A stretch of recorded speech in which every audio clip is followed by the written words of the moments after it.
Hello, everybody. Welcome in to the live reaction of the Columbus Aviators taking on the Birmingham Stallions. We're going to have a good time this afternoon. It's just me, guys. It's just me. Let me turn my volume down a little bit. It'll be me today calling the action for you. And looking forward to it all. We got a little bit of a different setup right now. Do you like that? That looks better, doesn't it? I think that looks better. We're trying some different things out with the live stuff going on, so we're going to be able to update that much better with scores, stats, etc. Especially when we get multiple people on doing a game during a live watch. Oh, the producer, probably me, will be able to update that stuff in real time while the game is happening so that people, if they hop on, can see score, they can see maybe some stats, and we can do some different slides and go through them. So it's gonna be a good time, a good experience, I think, for us moving forward. Uh, if you're new here, please consider subscribing to the channel. We'd love to try to get as many subscribers in here by the end of the year as we possibly can as we continue to expand the offering that you're going to see here on the OHIO podcast. Of course, we have Ohio State. We're now going to have the Aviators now. We're going to expand that even more. So make sure you don't miss out on everything we do. 4 different channels right here at the OHIO podcast coming to you very, very soon. I've got the game pulled up over here. I'll turn my screen here in a little bit so I can watch the game, call the action for you in live time. Once again, welcome in everybody. Make sure you hit that like button as we get into this football game. Birmingham, Dorian Thompson Robinson is the quarterback, DTR. Last three games he's been the starter, where he's thrown for 59 completions on 96 attempts, 3 interceptions, 5 touchdowns for 743 yards.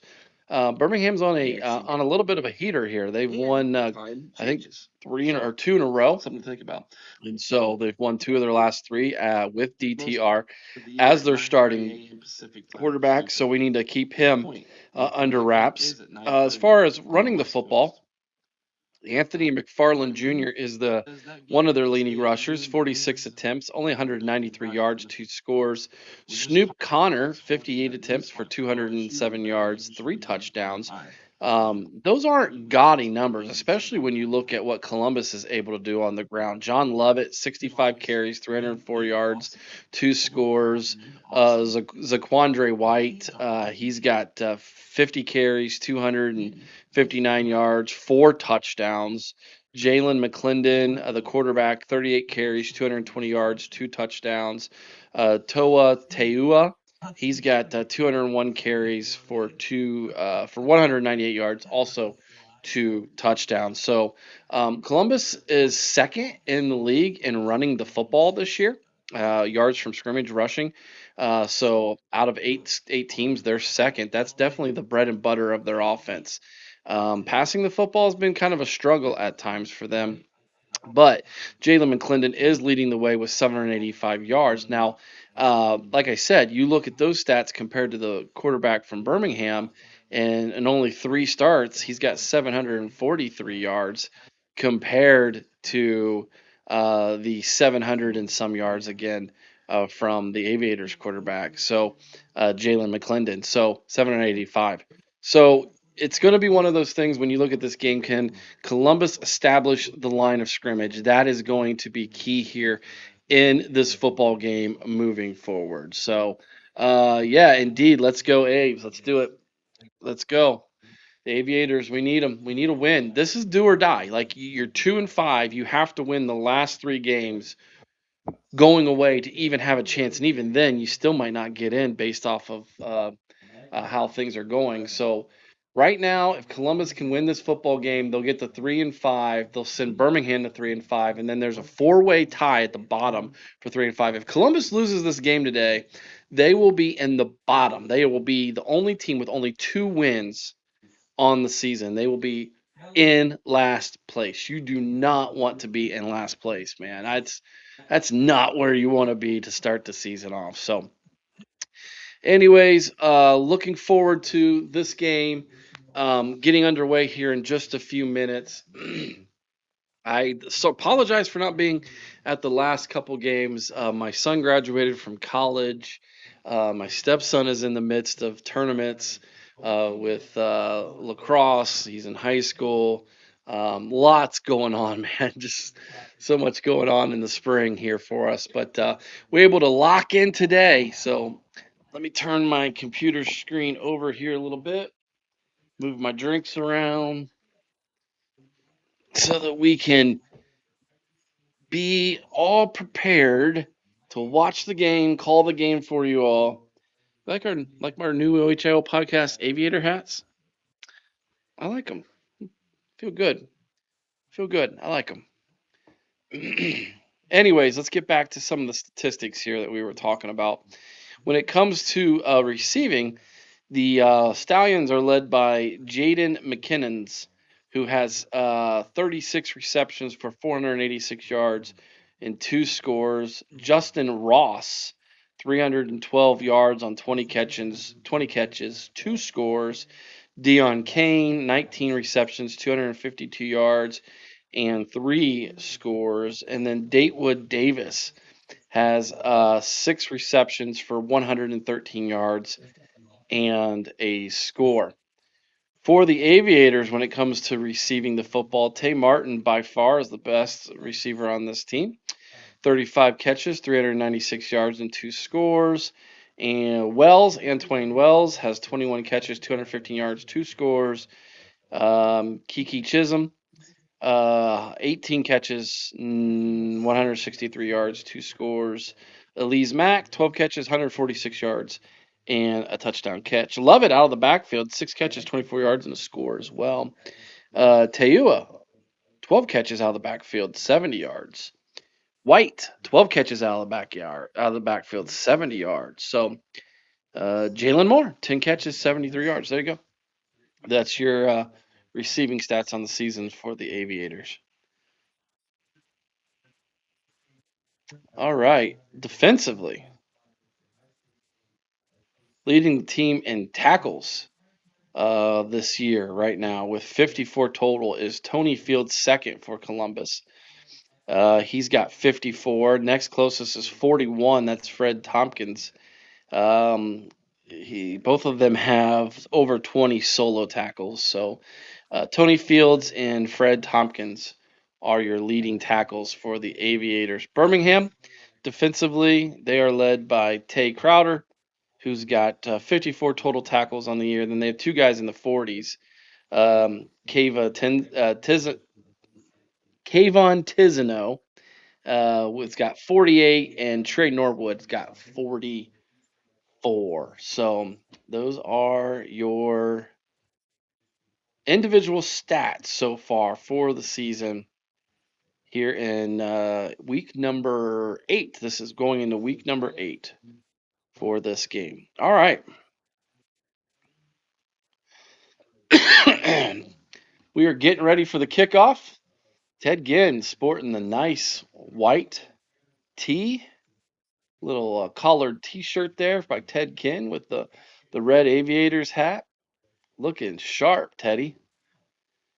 AJ McCarron, the head coach for the Stallions, in the maroon colors.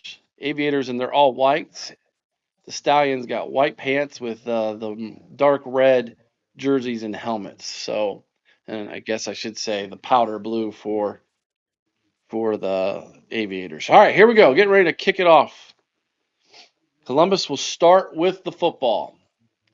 Kick is up, and it's going to land easily in the receiving zone, up to the 10, to the 20. He stood up there about the 23-yard line. 22 is where they're going to mark him down at, and that is where the Aviators will get underway to start this football game from the 22-yard line. Jalen McClendon, last week in the Dome in St. Louis, was 20 of 28, 153 yards, 2 touchdowns, 1 interception. And so 2-5 on the season, 10-game season, 3 games to go. Got to win all 3 have a prayer for the playoffs. Do or die today for the Aviators. We got two receivers to the top, one to the bottom. McClendon's going to throw it out. They've got a nice little screen set up. Dumps it to the White, who breaks the first tackle. They're still moving. And finally, he's called down after about a 6-yard screen pass to Lovett, not White, excuse me. That was John Lovett with the screen pass. And we're off and running on a Sunday afternoon. Game is in Birmingham, Alabama. Looks beautiful there. Nice and sunny. Not a very big crowd there, although there wasn't a very big crowd in Columbus last time they played either, although the weather was terrible.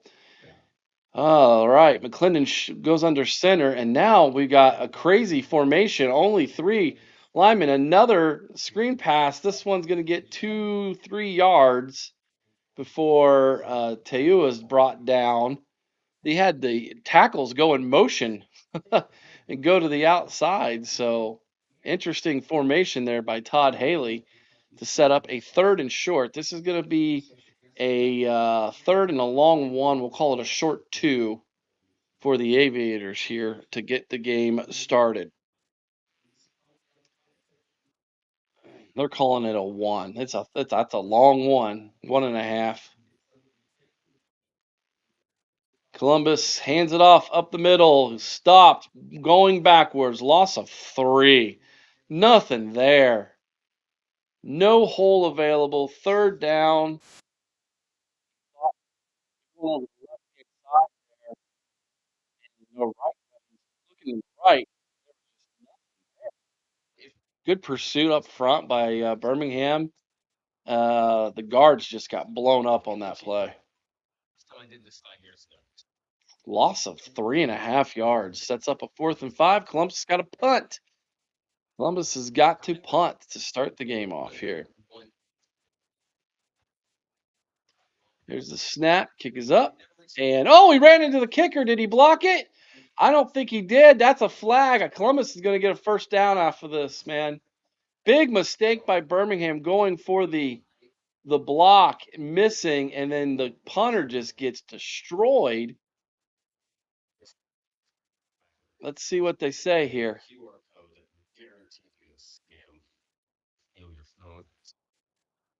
Yep. Davis comes flying in to block the kick. He doesn't get it. And then right into the off kicking leg of the punter, just hits him. Oh, man, the punter's lucky he didn't get hurt. And Columbus is going to get a free 1st down from this. Big time mistake starting this game off by the Stallions. Columbus gets a free 1st down there.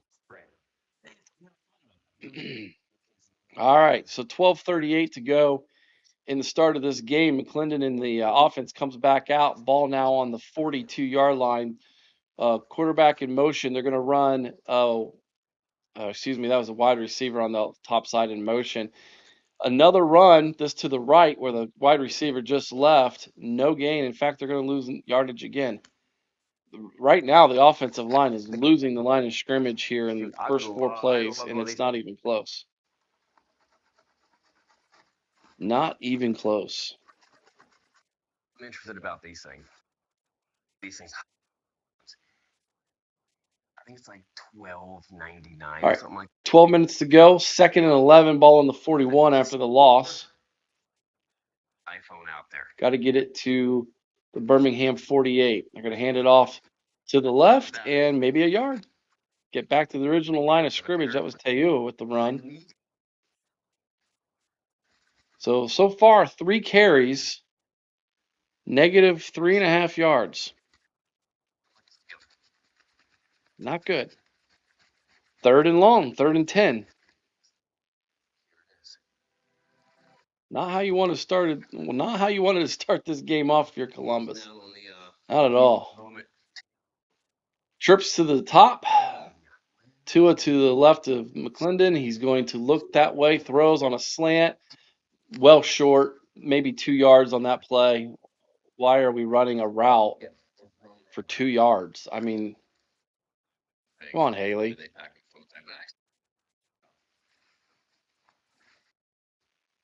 That's two. Basically, you were given three. You were given a first down, gift wrapped at a first down. You did nothing with it. 2 yards. Nothing. Not impressed with the start of this game offensively for Columbus at all. All right, Robbins is back to punt again. He got drilled the first time. I'm guessing that Birmingham is not going to be bringing the house here or going after this punt after what happened last time. That would be crazy talk. Snap and kick, and yep, they didn't even try to block it. They're just going to make sure they get the ball. Good punt. This thing is fair caught at the 12-yard line, and that is where Birmingham will start their first drive. Thompson Robinson, 2-1 in the last 3 games since he's taken over the starting position, will take the field. So off and running on a Sunday afternoon here on the OHIO Podcast Aviators channel. Appreciate all of you joining us. Again, make sure you smash that like button if you haven't already. We appreciate you considering to do so. That would be very, very helpful if you did, as we try to continue to grow this channel, my friends. Thank you for everybody who has already hit that like button. We got 5 likes already. That's good. We'll take that. And a new subscriber, 218. Well done. All right. We're moving. We're moving. Let's see how easy this will be to update.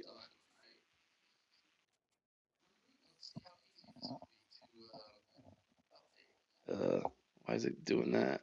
It's updating the actual. I know what I can do. There we go.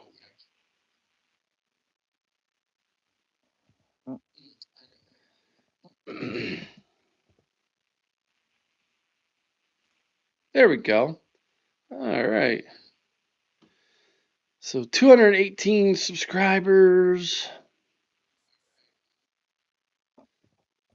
Let's update this score for everybody while we're on commercial.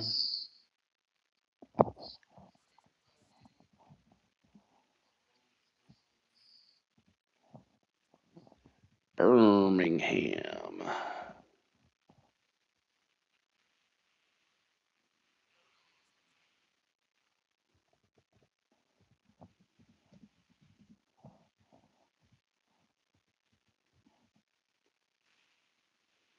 There we go. I like it. I like it.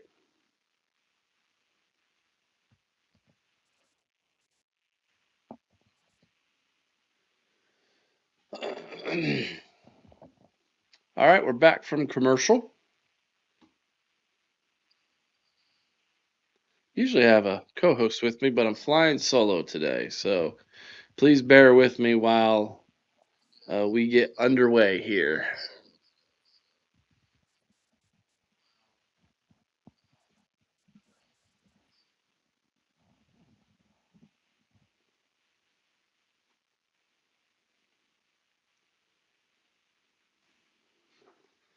All right. 10:22 to go in the first quarter. Birmingham now with the football at the 12-yard line. 4 receivers set. One goes in motion to the top of your screen. They're going to hand it off. The running back gets 5 yards there on his first carry. Brings a man in motion and then runs it where the motion came from. Davis Price with the carry for Birmingham. So DP with his first carry gets 5 yards. Stallions have gone from 16.3 points per game in the first game to 23 points per game in the last 3. Same exact formation. This time the tight end goes in motion, goes back to where he was. Quarterback now going to take off running. He's going to get 7 yards and a first down as he runs out of bounds. There's the athleticism of a dual threat quarterback right there, taking advantage of the fact that he spread the defense out. They went deep on their routes and leaves a nice little running lane there for him to take off if no one's open. And Columbus has been hurt by a running quarterback before defensively. First down, Birmingham. That's the first down of this game. 3 receivers set. Handoff up the middle. He's going to break the first tackle. Now a gang of Aviators brings him down after a gain of 6. It'll be second down and 4 as things continue to get chippy. Man, it is chippy. Chippiness. It's a long game, fellas. Long game. No need to get in fights this early. 2nd and 4 for the Stallions. A.J. McCarron, the head coach, former Alabama Crimson Tide quarterback, Cincinnati Bengals. I think he's a backup quarterback for the Bengals for a little while. Play clock runs down to 1, and bad pass, no one open, well covered linebacker on the tight end who was streaking across the middle, and that sets up a 3rd and 4 now for Birmingham.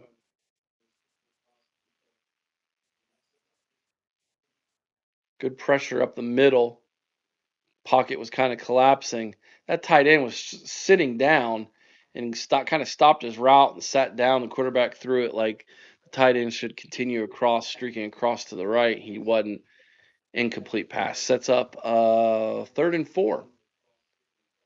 Bad snap. He catches it. Goes up top. Oh, what a catch. Streaking across the middle on a slant was the receiver from Birmingham. He gets a 1st down. Had to go upstairs to get it. I thought that was going to be an incomplete pass, but a nice catch. That play was just kind of doomed from the beginning with a bad snap. It didn't look pretty, but it was effective.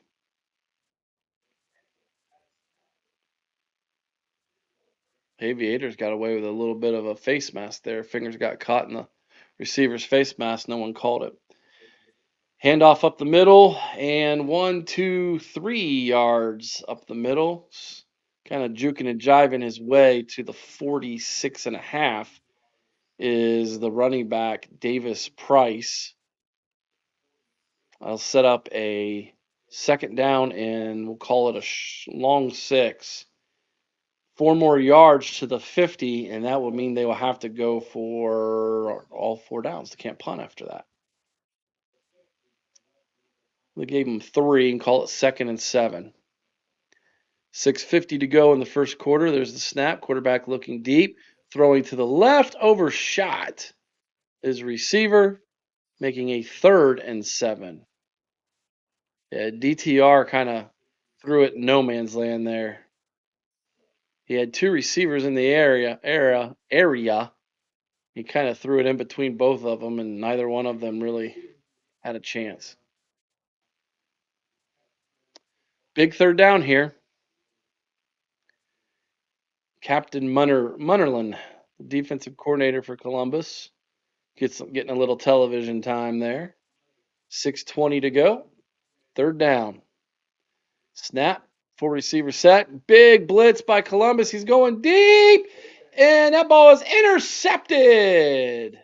The Aviators come away with the football at about the 14-yard line. Miller Jr. with the interception for Columbus. Not a bad decision to throw it up there. The blitz was coming. It's no different than a punt. One might argue it's better than a punt. All the way down to like let's see where he gets up, he catches it, and then he gets up. This might be the 15, depending on if he would have just stayed down, he would have been at the 16-yard line. He rolls backwards to the 14, and that's where he's tackled. There's a flag on the play.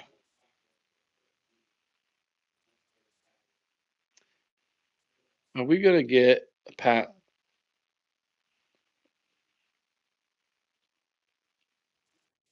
What is this going to be? Personal foul. Roughing the passer, I bet. I bet you this is going to be roughing the passer.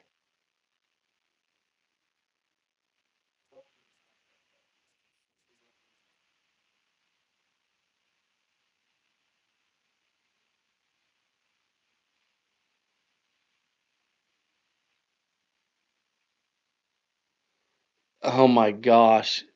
Illegal contact down the field?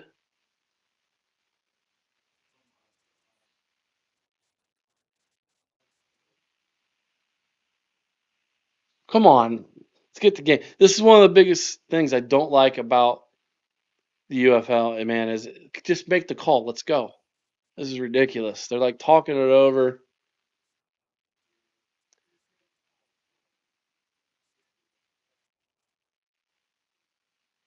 So it is a penalty on Columbus. Automatic first down for Birmingham. Now we have a timeout. Ted Ginn Jr. is not happy. He's challenging the play. So he throws. Can you challenge this? Okay. Chaos. This is chaos. Teddy Ginn's going to challenge the play.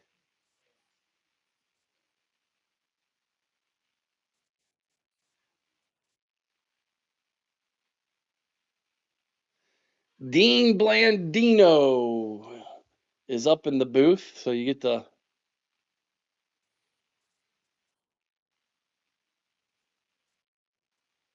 He's saying the ball's already out when the contact was made, so it's not a legal contact. So he's going to overturn it. Dean is going to overturn it.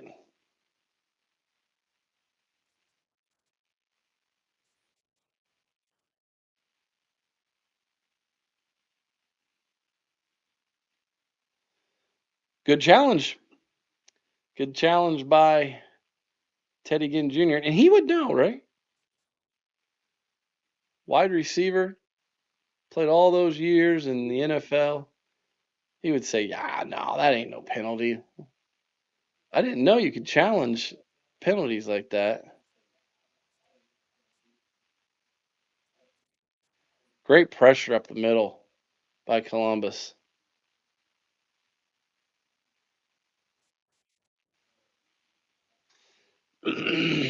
So big turnover there. Columbus stepped up defensively.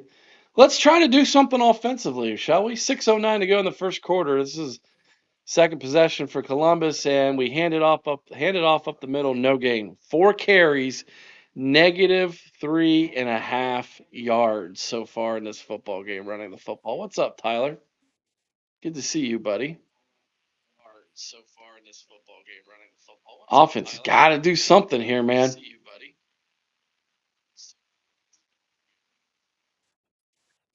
We ain't running it, that's for sure.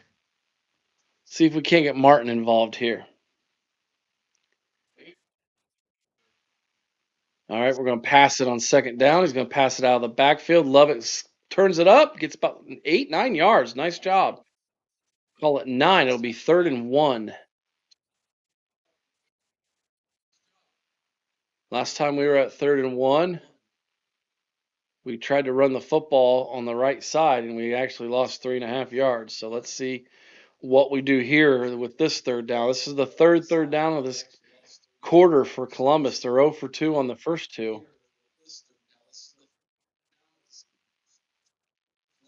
Ball on the 24-yard line. They got to get it to the 25.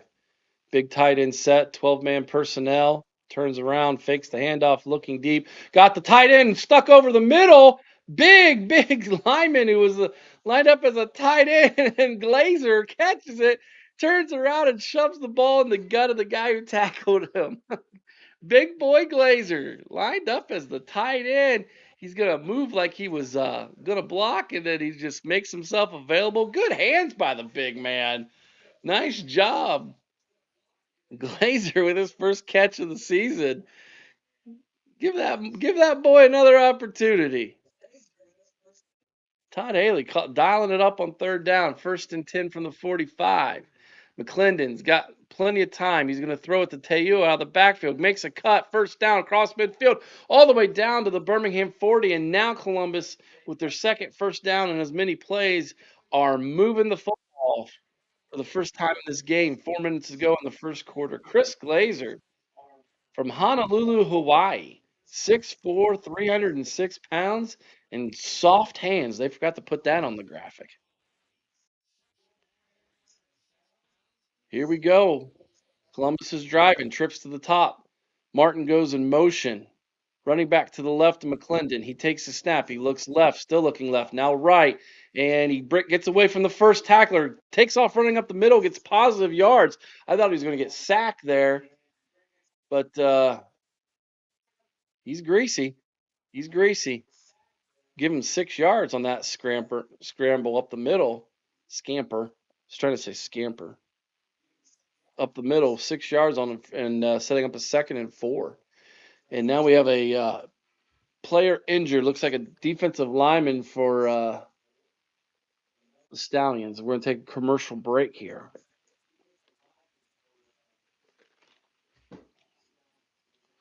No score in the first quarter. Columbus finally moving the ball now. I have an echo? Do I really?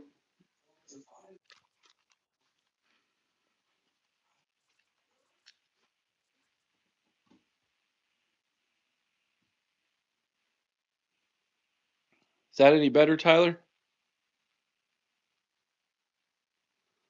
I don't hear it on my end.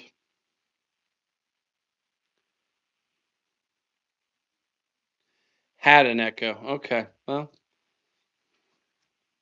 thank you for letting me know, Tyler.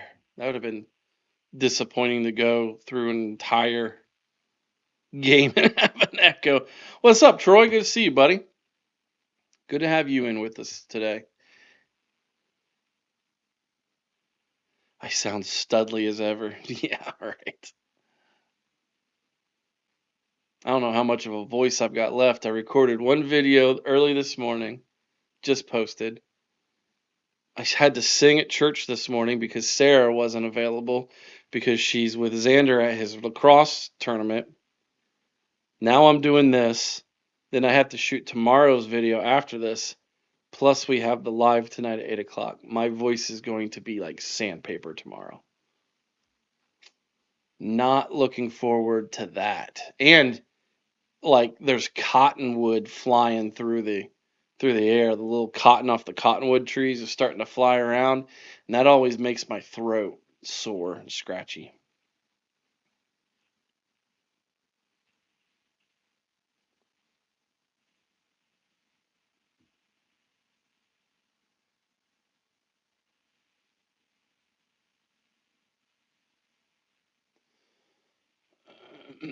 All right. 2nd and 4, 3 minutes and 15 seconds to go in the first half. Or excuse me, in the first quarter. 3 receivers set. Little RPO, fakes the handoff to White. McClendon takes off running, and he's going to get about 6-7 yards. Or no, that was Morton. That was not McClendon. That was Morton running a little RPO, and he's going to stay out there. Ooh, Columbus doing a little trickery here. RPO again. Fakes the handoff. Morton gets 3 yards, 4 yards on first down, setting up a 2nd and 6.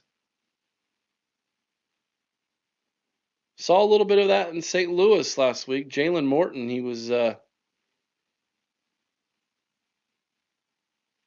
comes in off the bench there for McClendon, gives him a spell, and gets a couple nice little runs. Now McClendon comes back into the game. 2nd and 6 now. Ball on the 22.5-yard line.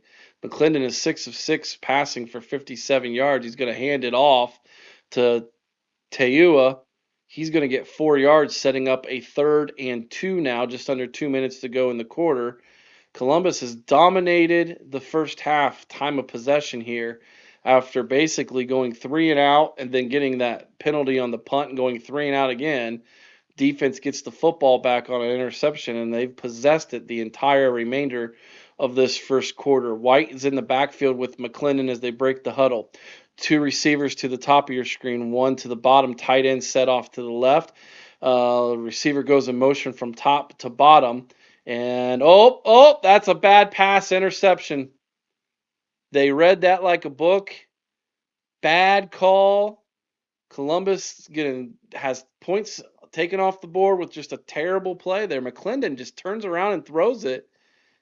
I don't know if a receiver missed a block here because this was supposed to be, they just late getting there.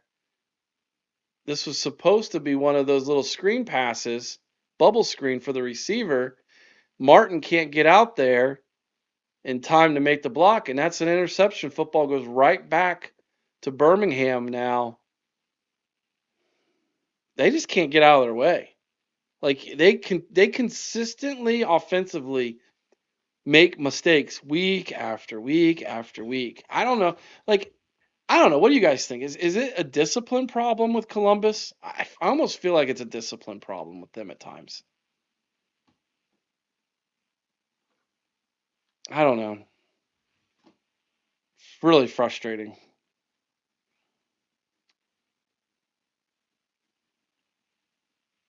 Still no score. I guess I could update that, huh?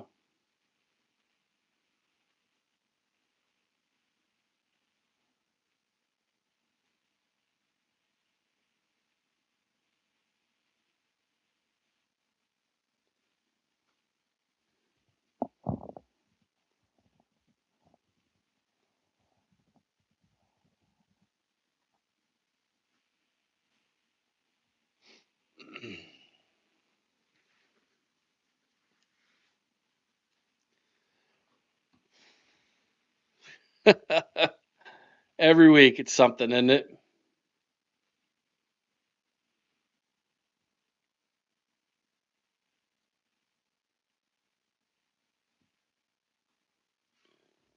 Check the score of my stepson's lacrosse game here. It's got to be getting close to the end of the game. They were playing Bishop Watterson in the championship game. It's a junior varsity lacrosse tournament for this weekend. They won yesterday to get to the championship game. And they were playing Bishop Watterson today, who beat them earlier in the season pretty handily, and they were beating them at halftime today. Delaware was winning at halftime.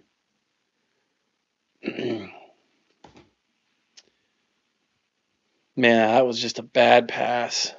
Gosh, that reminded me of the Miami Ohio State game, except that one got taken back to the house. Thankfully, this one was not a house call. That corner he just saw it coming. He read it, jumped it. Martin couldn't get there in time to get hands on him. Interception. All right, Birmingham's ball going left to right. This is their second position. Ball on the 25-yard line. He's going to hand it off to the running back. Gets 2 yards. It'll be second down and 8 from the 27. Davis Price, the carry, gets 2 to the right. Second down and 8. Tyler Siskey is the offensive coordinator. 16 seasons as a college football analyst. First season as a play caller in the UFL. 5 receiver set, trips to the top, doubles to the bottom, empty backfield. There's the snap. He looks to the bottom, now scans to the top, goes back over the middle, and I mean, he threw it to nobody. Nobody. He just said, I'm just going to throw it to an area. That was almost intentional downing right there, man. Intentional grounding. I'm having trouble finding my words. Hopefully I didn't have a stroke. That interception almost made me stroke out. 3rd and 8. 30 seconds to go in the first quarter. 4 receiver set, trips to the top, man goes in motion. Going back to where he started. Quarterback looking to the... Oh, he's sacked, fumble, ball's loose. It's rolling back inside the 10. The big lineman for Birmingham falls on it at about the 8-yard line. Nice job by the Columbus defense. That's how the quarter is going to come to an end, with a big sack. They're going to lose big time yards on that one. Birmingham might have negative yardage in the first quarter. Man, they're lucky that the lineman fell on that thing, because that would be Columbus football from inside the 10-yard line. That's how the quarter came to an end, guys. Wow, what a crazy quarter. But it's the UFL. It's kind of what we do, isn't it? So we can change this graphic to say second quarter, no score.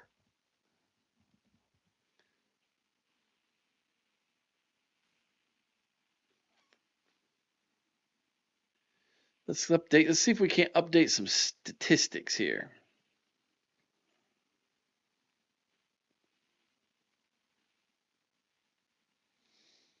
Let's see.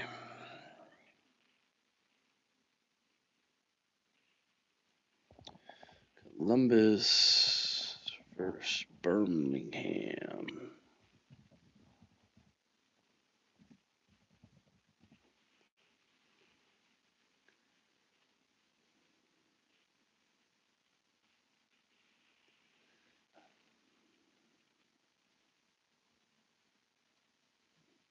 Week 7. There we go. Box score. Oh, no. Week 8. Sorry, my bad.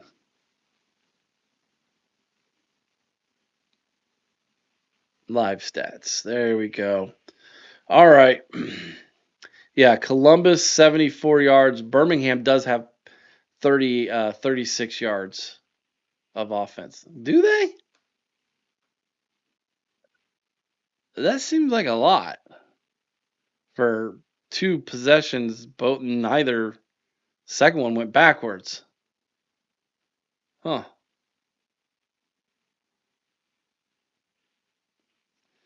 Jalen McClendon 6 of 7, 57 yards and a pick. Dorian Thompson Robinson for Birmingham is 1 of 4, 13 yards. Wow. Let's see here. Morton has 2 carries for 11 yards. He's leading the team for the Aviators.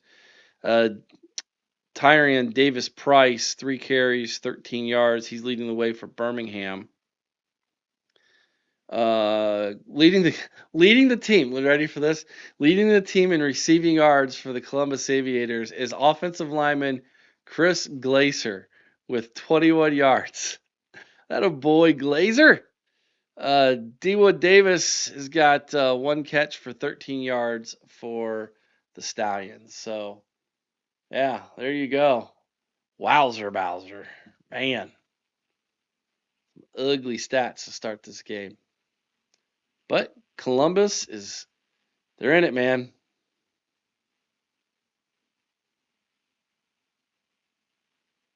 Troy, they ain't losing. That's kind of new. That would be new.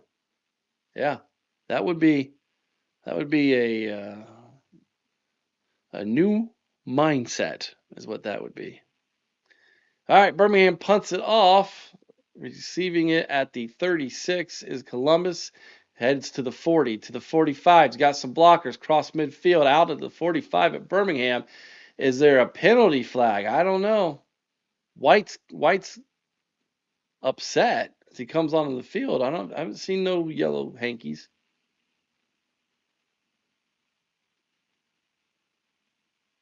One 138.7 yards per game rushing, 11 rushing touchdowns, 4.8 yards per average rushing, all lead the UFL. Huh. Maybe we should run the ball more. However, those first 3 runs were ugly. Those were ugly runs. All right, here we go. Oh, another interesting formation. We've got Glazers lined up as a tight end again, ladies and gentlemen. It's all just eye candy. Now we got a nice run, cut back, fumbled again. Ball's fumbled. No, he's saying it's down. Oh my gosh. 9-yard carry by White, and then he fumbles at the end of the play, but he's being called down. We just can't catch a break. Was he down? Oh yeah. Ground covered it. The ground calls the fumble. Knee was down already.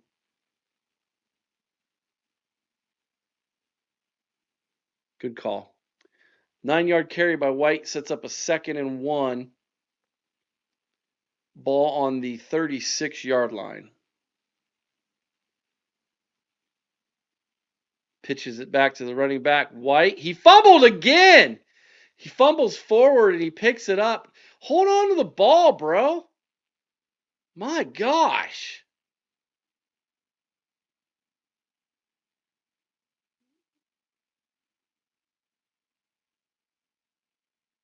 Man. Got lucky.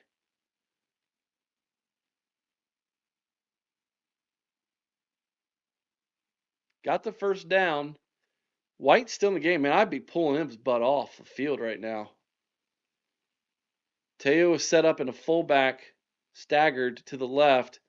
Fake pitch to White. McClendon rolls out to the right. He's looking down the field. No one open.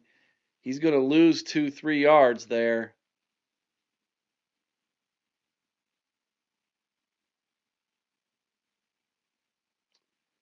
They're going to say a loss of 1 on the television, 2nd and 11.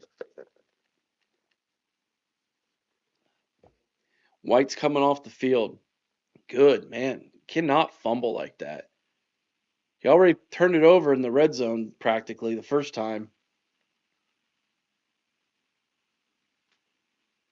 Ball on the 34 now. They need to get it down to the 23 for a first down.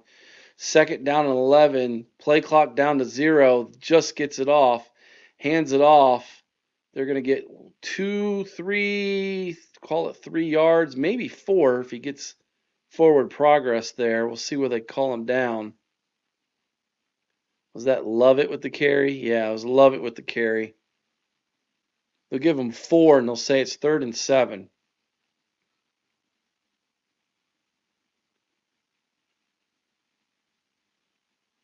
Just over 12 minutes to go in the game when this ball is snapped. Columbus needs 7 more yards for a first down. Remember, they got to go for it. They either kick the field goal or they got to go for it on 4th down since it's across the midfield. Ball on the 31 of Birmingham. McClendon takes the snap. He has time in the pocket. Finds a receiver over the middle. Get first down. Cut it up. He cut it up field. Gets just enough for a first down. That was Miller, I believe, who caught that one. He was over on the right-hand side, and he was going in on a slant. Then he stopped and went back right, was open, cuts it up for the first down. Took a shot at the end of that. But just enough for the first down. Give him 8. No, it was Wells. Wells with the catch. 8 yards and a first down, ball on the 22 for Columbus. 4 receiver set. To the bottom, to the top. McClendon takes a snap, looks over the middle. Was going for the tight end. Incomplete. And he threw that thing like a missile.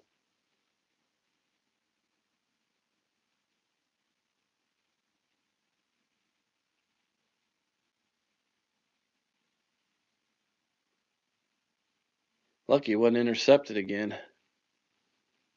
2nd and 10.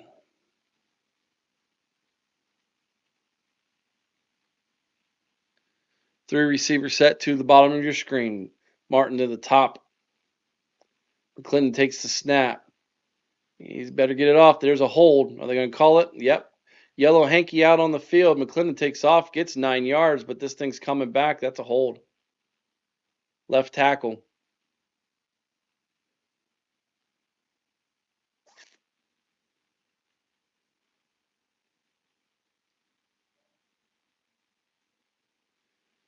Going in the wrong direction here, Columbus.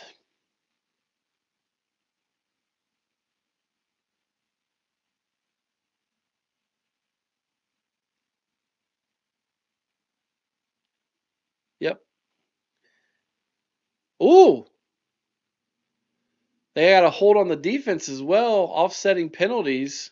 Replay the down. Interesting. I didn't see the defensive holding.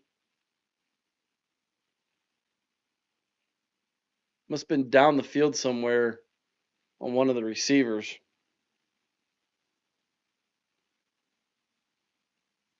Well, let's set it back up and do it again. 2nd and 10.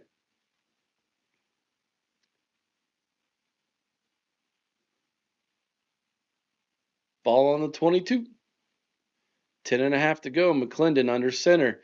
He's under pressure. He's going down. Big sack. Loss of 7, 8 yards. Big number 94, Coe from Birmingham, crashes through the middle of that offensive line and just swallows up McClendon. Loss of 8.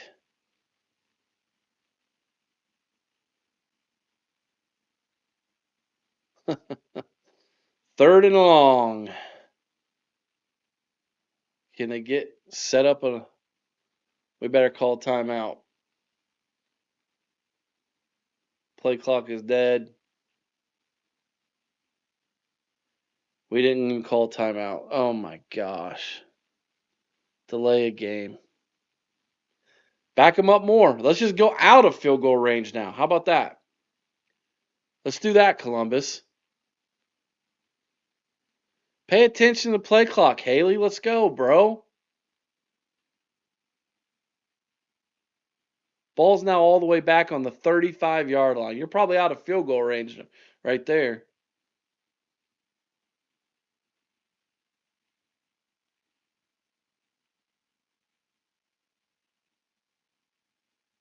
All right, ball snap. McClendon throws it to the running back out of the backfield. He gets to the 30, maybe the 31 and a half. Let's see where they mark it down at. They mark it down just shy of the 30. It's going to be a 4th and 18. Here comes. Is this a new kicker? Yes, this is not Co. I do not believe this is Co.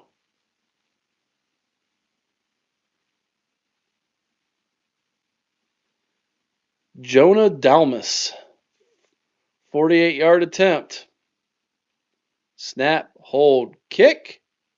Holy crap, he nailed it right down the middle. Columbus is on the board. Co would have missed that. Co would have missed that kick.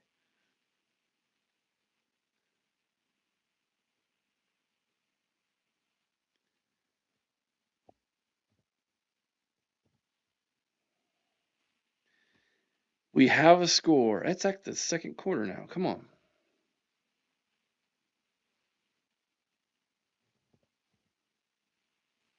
There we go.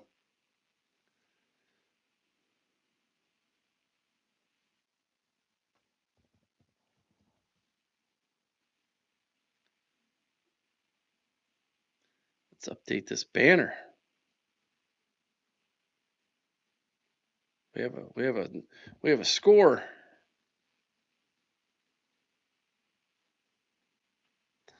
There we go.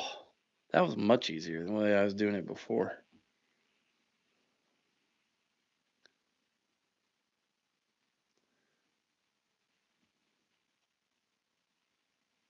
Let's see how many likes we got so far on this live stream. 6. 6 likes. Where'd everybody go? Everybody's like, peace out, Boggs. I'm going to go enjoy my Sunday afternoon. I don't blame you. So Columbus is up 3-0 now. As we are midway through the second quarter offensively, man, they got to be absolutely dominating the time of possession here. Let's find out, shall we? Time of possession, Columbus 16 minutes and 19 seconds. Birmingham 5 minutes and 45 seconds. Oh yeah, they're dominating the time of possession. It's not even close.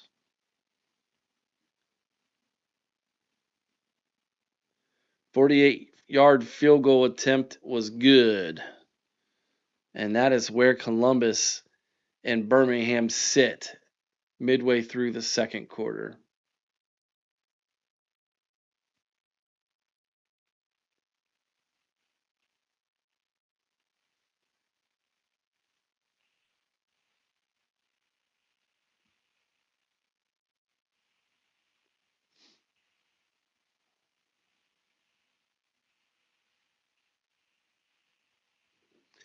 All right, here we go.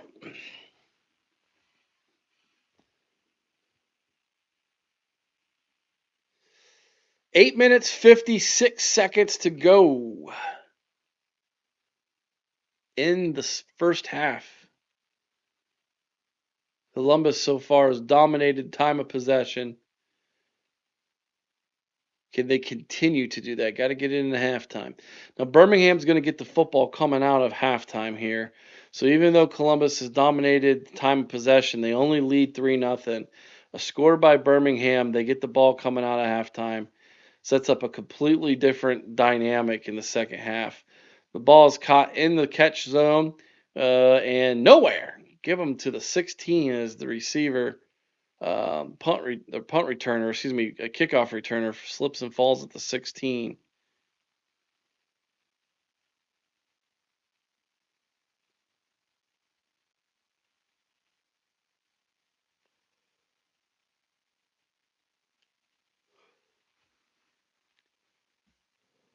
All right.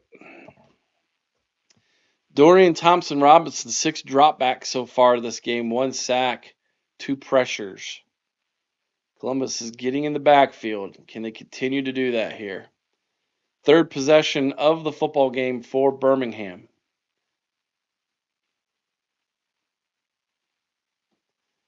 4 receiver set. This is a screen. Oh, they set it up beautiful. Look at the receiver go. He's all the way down to the 40. That is a 24-yard play by Birmingham. Mickens with the catch and run. This was, they look at the eyes of the quarterback. He's looking to the left, makes the defense think he's going that way. They set up a nice little throwback to the receiver, who started out on the outside and just juked that defender out of his shoes on his way to a 24-yard gain. Oh, here they come. Now they're coming right back to the receiver up to the top. They're going to give him... Oh, there's a flag on the play. Let's see. That's a gain of 6 yards. 6.5, but there is a flag on the play. Face mask Columbus. Give them a whole bunch more. They're going to cross midfield now. 2 plays right across midfield for the first time of this game for Birmingham.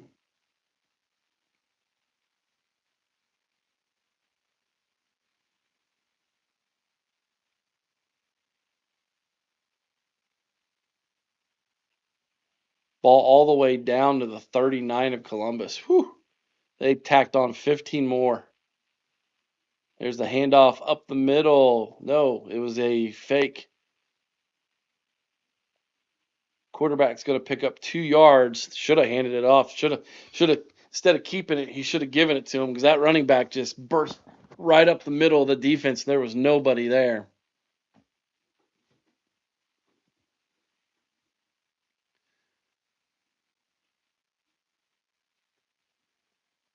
Second down and 8, 7.5 to go. Ball on the 37-yard line.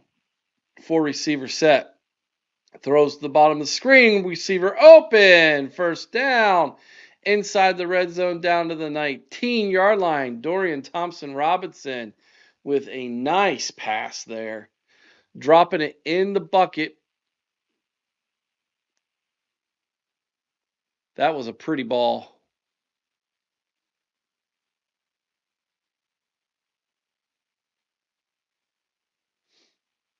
Birmingham is dealing. They're at the 20.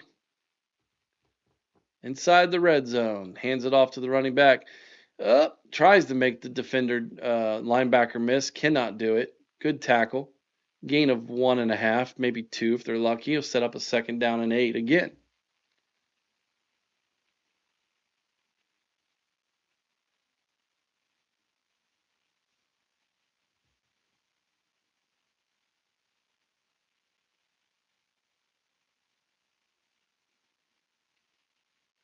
DTR has now got 4 receivers to the top, to the bottom of the screen.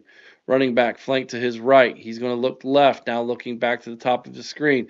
Now throws back over the middle, and there's another flag down. Ball was caught in the middle of the field for about 3 yards, maybe 4. Some yellow hankies on the field. What was this? On the defense, holding. First down. Oh, yeah. I let go, son.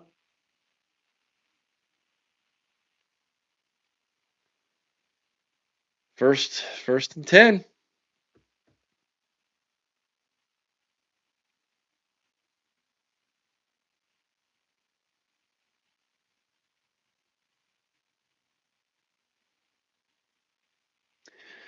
Four receiver set, trips to the bottom of the screen. He's going to hand off to the running back. Nothing. Going to lose a yard right there.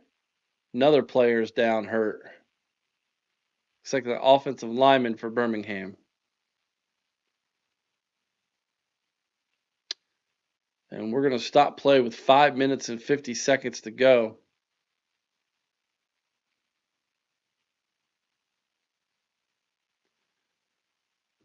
Man, the DC for Columbus is giving the linebacker some business right there. He ain't happy.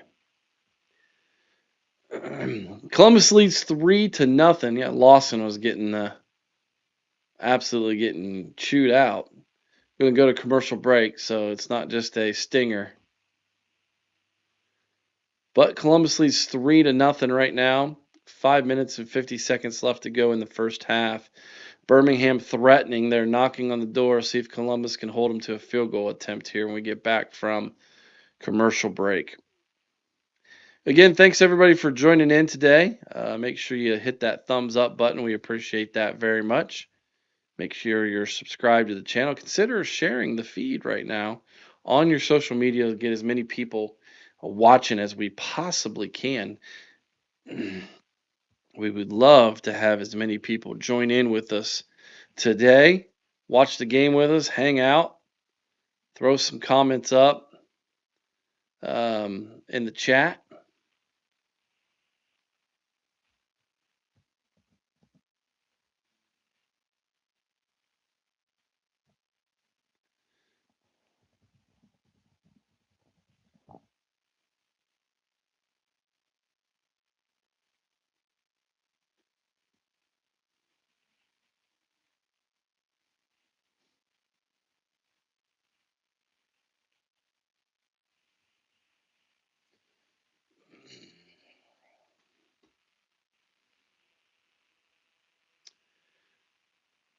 Boom, shakalaka.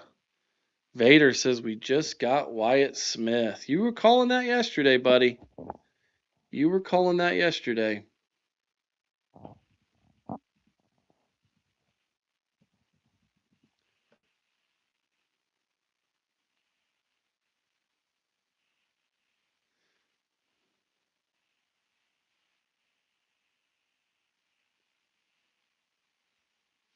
All right, here we go. 5:50 to go in the first half. Columbus leads 3-0. Clock is running again. That's one thing I do like about UFL, man. They let that clock run. 3 receiver set, 2 to the top, 1 to the bottom. They're going to fake the handoff. He's rolling out to the outside, dumps it to the tight end, who slips and falls, loss of 2. That sets up a 3rd and long now for Birmingham. One more stop by Columbus. They're going to hold them to a field goal attempt.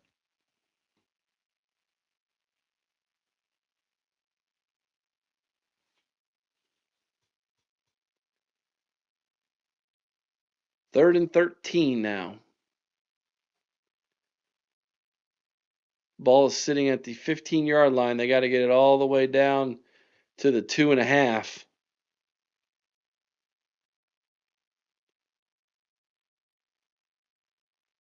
Columbus saying it was a false start. Was he offsides? False start on Birmingham. I didn't see him move, but we'll have to see the replay. The way that defensive end ran through, there's something. Oh, yeah, there it was. Good call. He saw him move. He jumped him, pointed him out.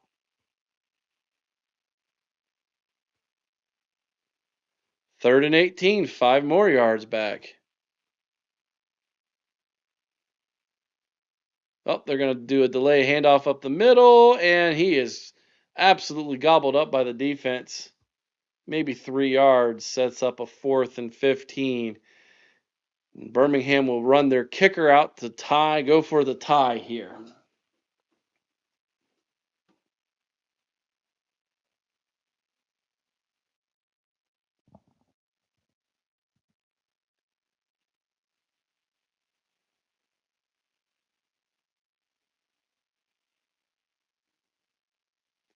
Let's see. On the right hash. Snap is down. Kick is up. Oh, did he miss that? He missed it. Wide left. He looked like the Columbus kicker. Ouch. Ouch. That was very Columbus-like. I am wrong. I thought for sure they were going to tie that thing up, man. They are not. Columbus still in the lead, baby. 3-0. Can we add some more points right before halftime? Troy. He's in the CFL, where if you miss a field goal, you still get 1 point. So he's like, I'm always going to score, baby. Here's one for you, Troy. Did you know that the European Football League is still a thing? Apparently they kicked off their season yesterday. Yeah.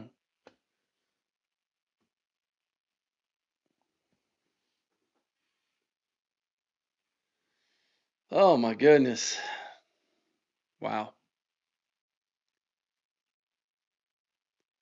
Unbelievable.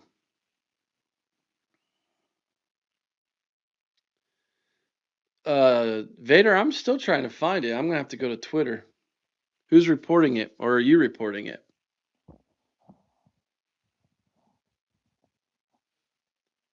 Let's see if it's on his Twitter page.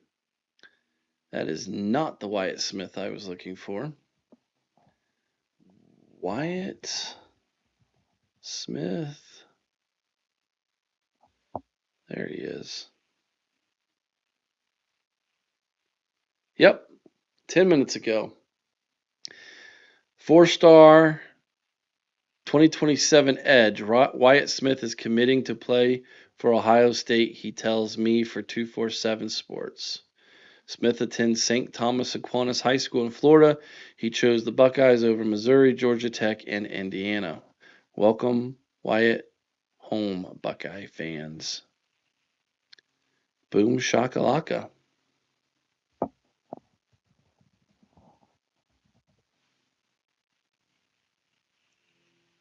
Let's go.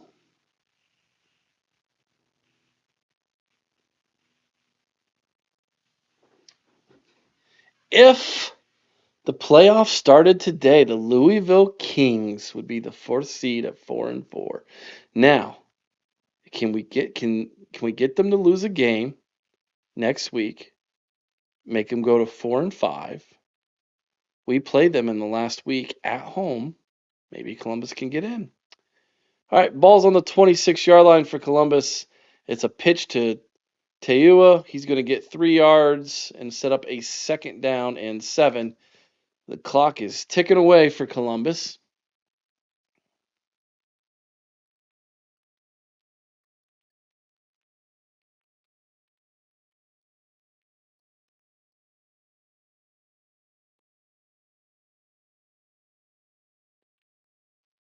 McClendon is 8 of 10, 70 yards, 1 interception passing the football for Columbus right now. They're letting the clock run down to almost 3 minutes before they snap the ball here. McClendon throws it out of the backfield. Give them another 6 yards. It'll set up a 4th and 1. And, oh, man, we got a flag. We got a player down, and we got a flag after the play. Is that the tight end who went down?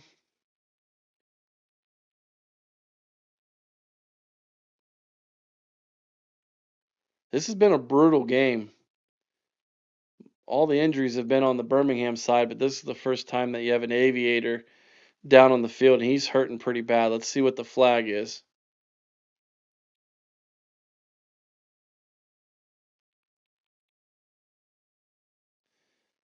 Personal foul on the defense. Personal foul, offense, offsetting penalties.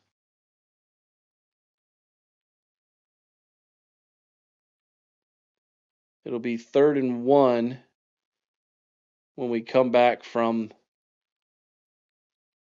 another timeout because this player has not gotten up. Is that the player the big lineman who caught the? Yeah, that's Glacier. And he is up off his feet now. He was out as the lead blocker, and I think he got rolled up on. Oh, he just kind of got tripped up, and then he went down hard on that left. Oh yeah, left shoulder, wrist area.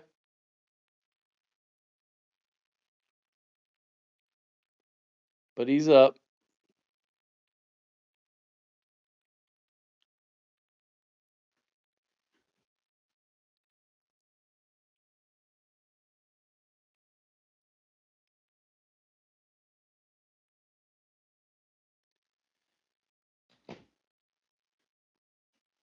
All right, clock is ticking.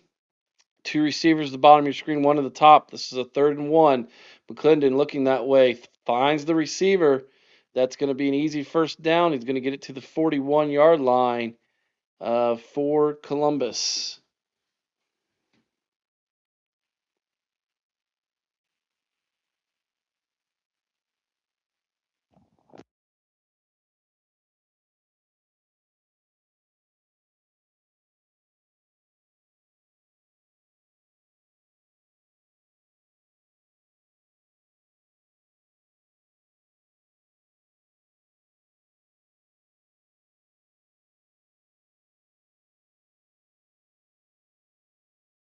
All right, sorry about that, guys. That was a call from the wife. She didn't know I was live right now. She was excited about Xander's team winning the championship in lacrosse. So, timeout, Columbus. Oh no, 2-minute warning.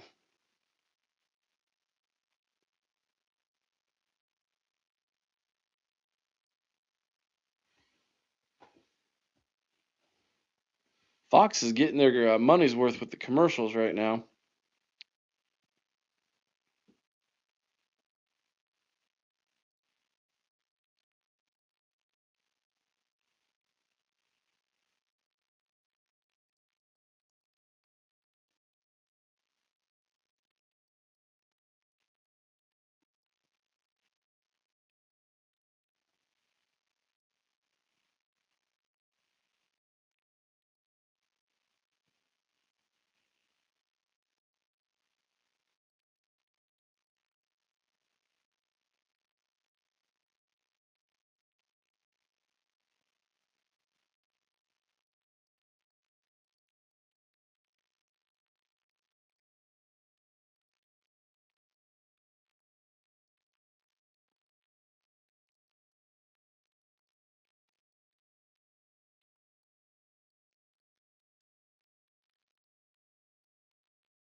Vader. He is either committed or his dad is lying to me. If he is, I'm going to tell him you will kick his butt. He's committed. I saw it all over social media already, buddy.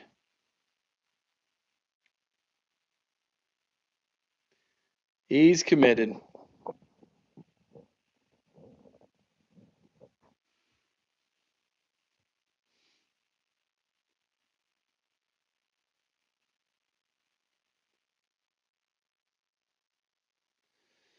All right, Columbus with the football. 2 minutes to go. 1st and 10. Ball on the 41. Can they get in field goal range or better?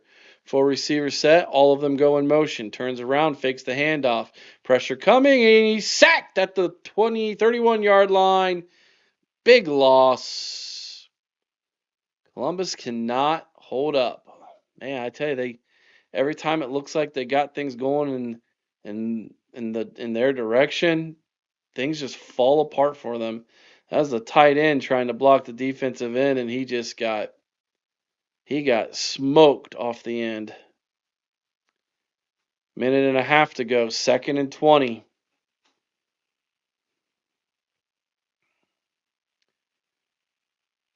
Tight end goes in motion, 2 receivers at the bottom of your screen. He looks to the top, throws it at the feet of the receiver, incomplete. Clock stops. Minute 16 to go. 3rd and 20 now for the Aviators. And Birmingham has all 3 of their timeouts left. Imagine that.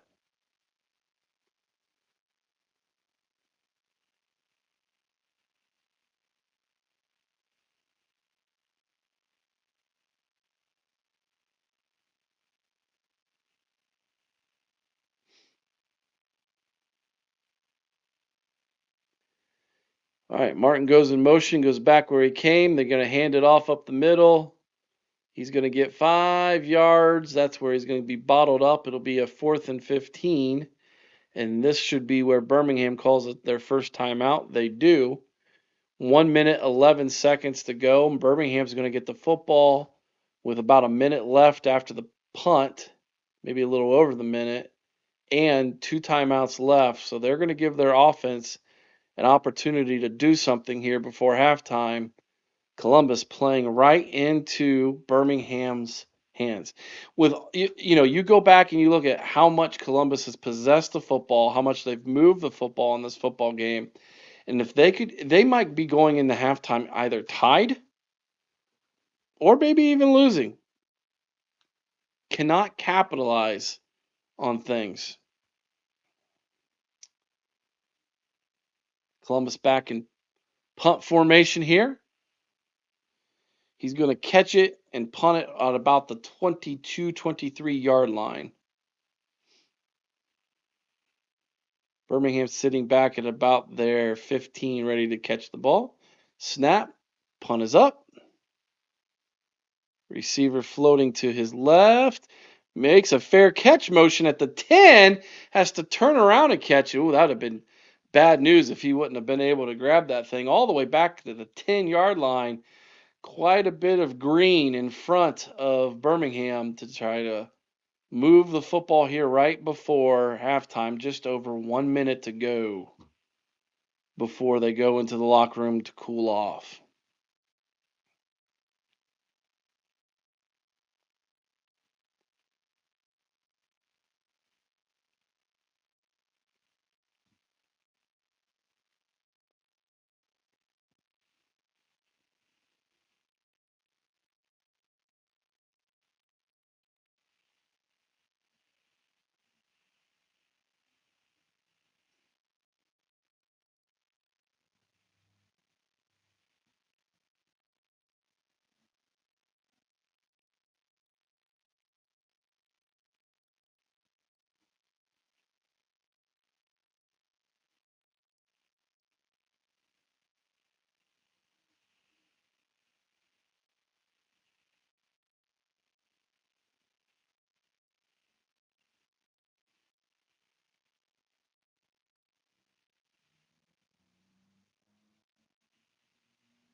A lot of commercials so far in this first half of this game.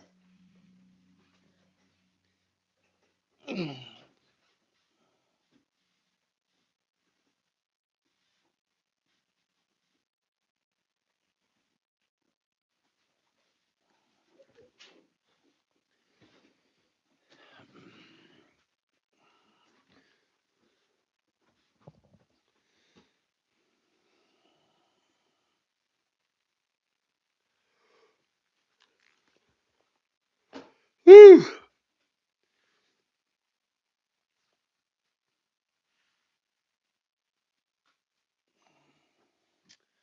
Oh, let's see here. We'll update you guys on the first half stats coming up here at halftime. Then we'll take a quick siesta,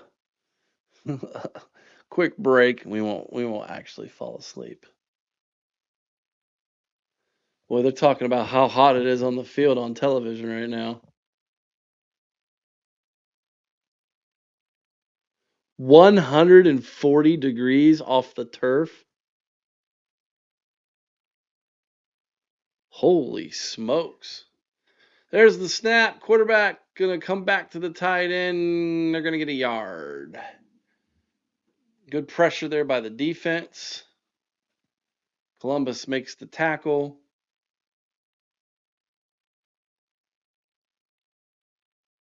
"142 degrees on the field. My gosh.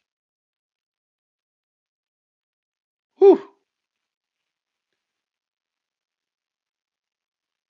30 seconds to go after that first down play. Birmingham looks like they're just going to let the clock run out here and go into halftime down 3-0. 5 seconds left on the play clock. They hand it off up the middle.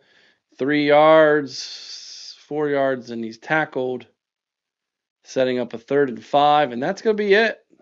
No.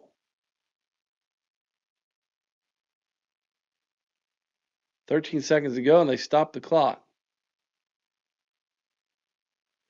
Columbus called timeout?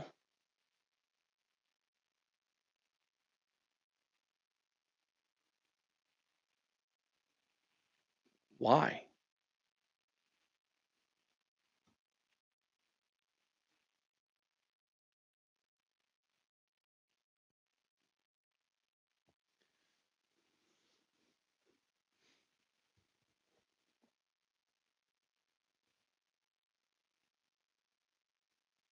They put a second back on the clock.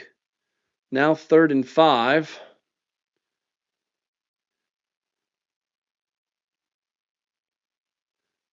I guess Columbus is going to go after the punt if they stop them here. Birmingham gets a first down.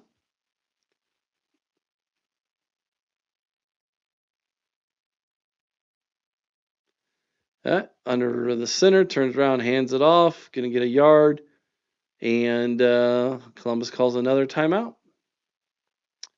So the Aviators now are going to force Birmingham into a 4th and 4 situation with about 9 seconds left in the first half. Going to force them to punt.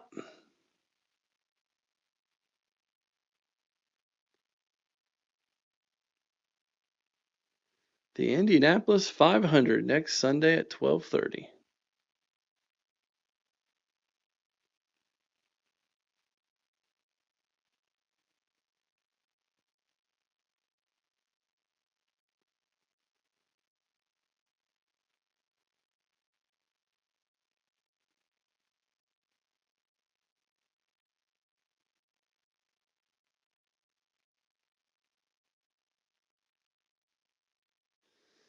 All right, looks like Columbus is going to go after this thing.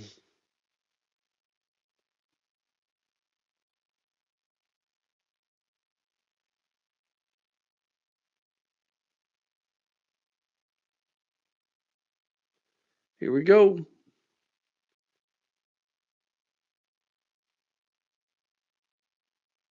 Snap. Kick. He gets it off. Good punt. Ball is caught. He's running around. Time has expired. 1 second left. Oh, gee, many Christmas.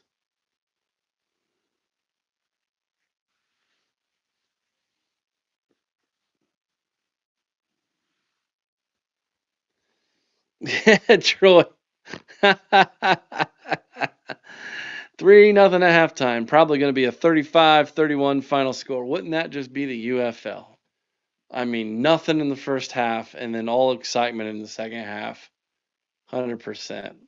Well, what's Columbus going to do here? They're going to go for it? Try to make something happen? Nope. They're just going to kneel on this thing. Yeah.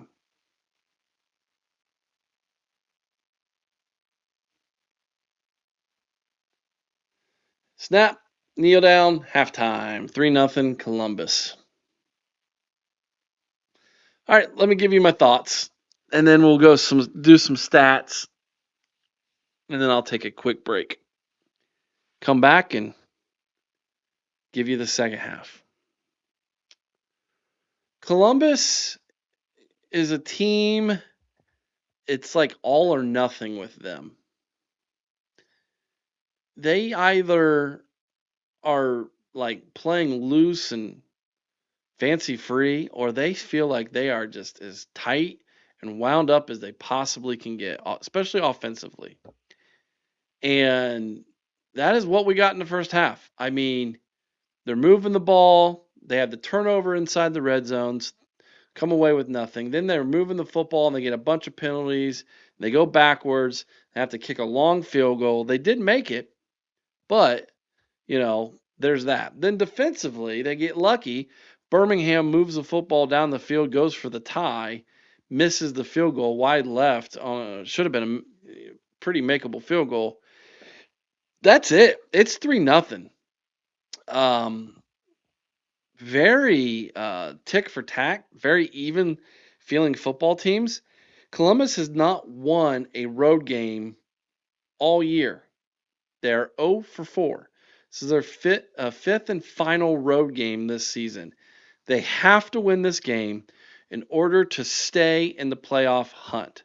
They play the same Birmingham team next Saturday at home, and then they finish at home against Louisville, who's 4-4 and the fourth team in the playoffs. So, if they want any opportunity, any chance of making the playoffs, they have to win this game. They have to win their next two.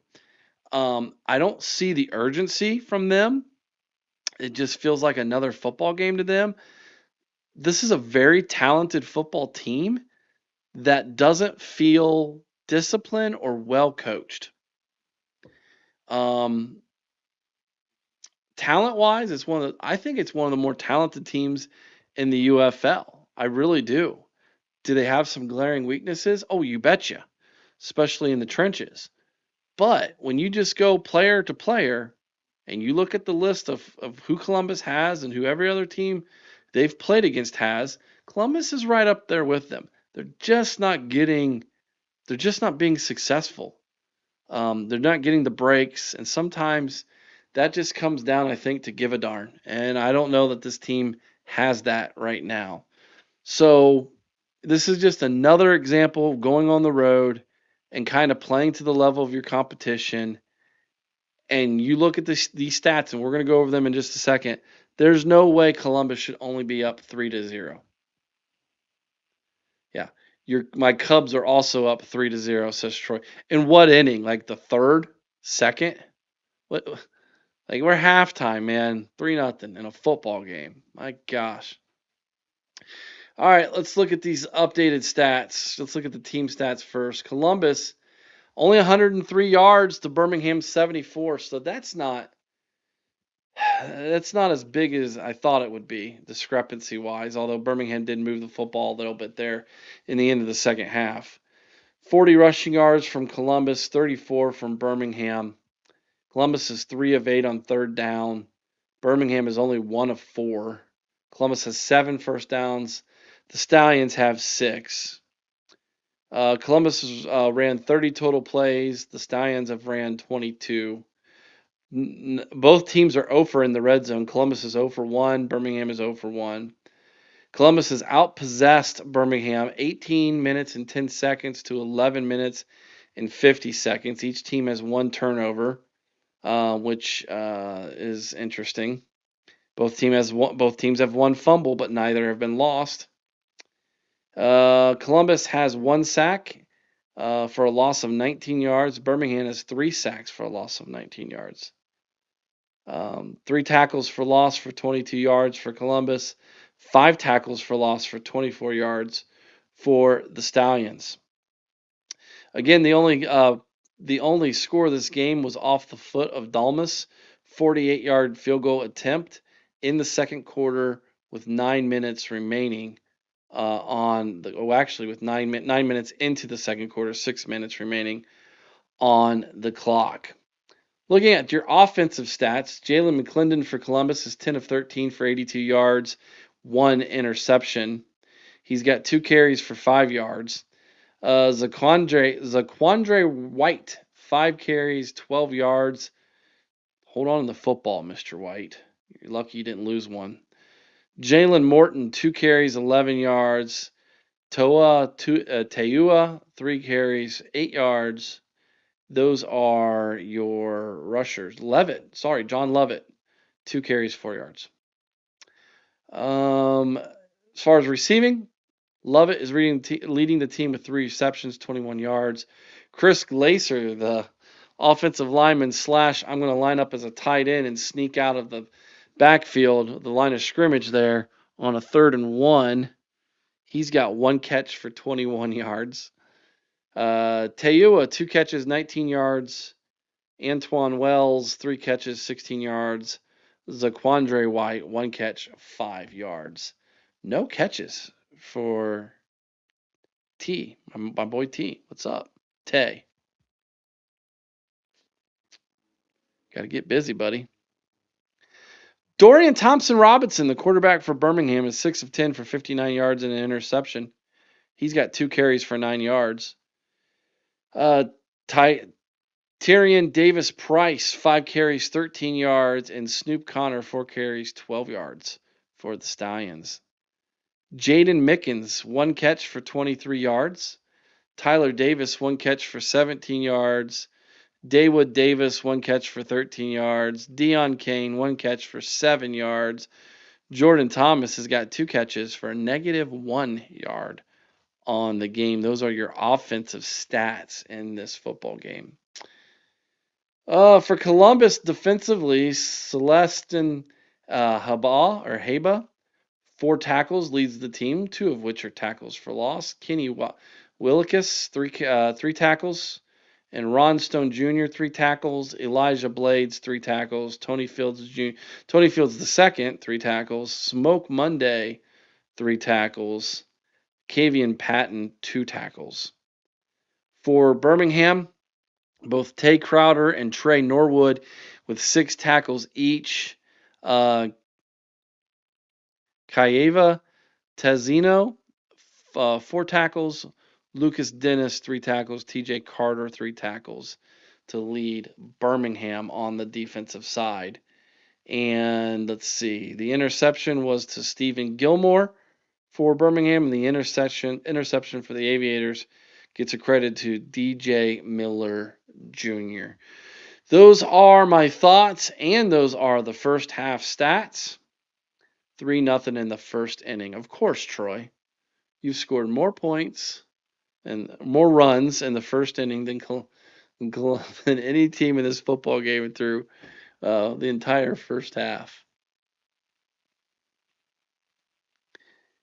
If you can't run against the Aviators, you probably have a terrible run game. That is a true statement, to say the least. That is true. All right, so we are at halftime. 3-0 Columbus. Let's go ahead and update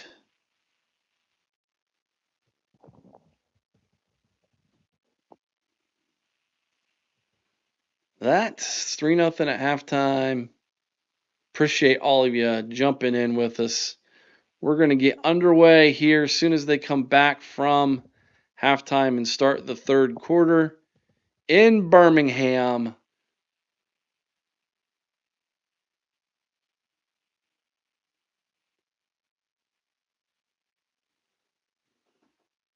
Louisville 33-30 over DC. Wow. Big win. Did Houston beat St. Louis in an upset as well?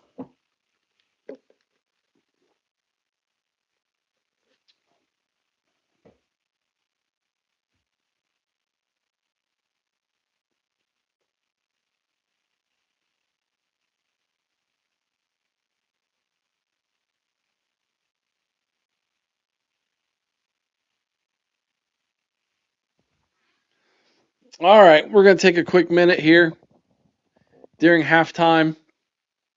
3-0 Columbus over Birmingham. We'll be right back to start the second half for you in just a minute, ladies and gentlemen. Thanks for hopping on, everybody. Make sure you hit that thumbs up if you haven't already. Make sure you're subscribed to the channel. We really do appreciate each and every single one of you for doing that for us as we continue to try to grow our second channel here at the Columbus Aviators, first being our Ohio State channel. Go check it out, the OHIO podcast. You can't miss it. This one is the OHIO podcast Aviators. 2 more coming down the pike as well as we continue to grow our community here at the OHIO podcast. We'll be right back after a quick break to start the second half.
All right, here we go. Second half is underway. Kickoff goes to Birmingham. They get the ball to start the second half.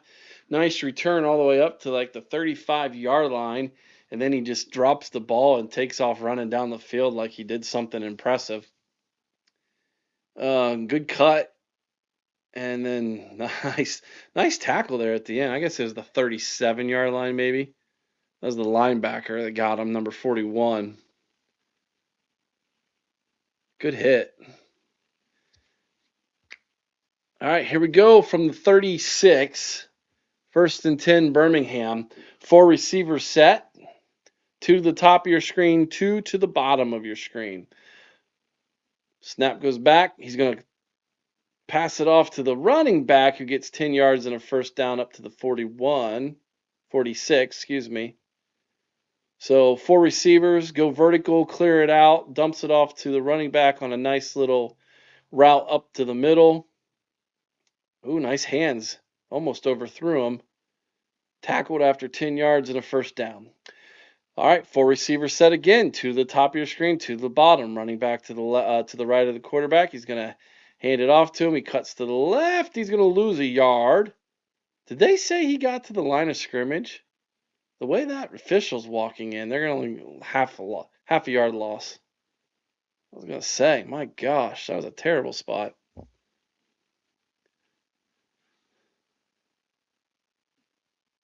Tyrion Davis-Price with that carry. Hasn't done much offensively today. All right, 4 receiver sets and tight this time. Running back to the right of the quarterback. He's going to throw it up top. Ooh, nobody there. Safety comes over with a little help there at the top of the pass, up on the Birmingham sideline, setting up a 3rd and 9. He's trying to go back to the well. Davis, the number 11, he's been his main target today.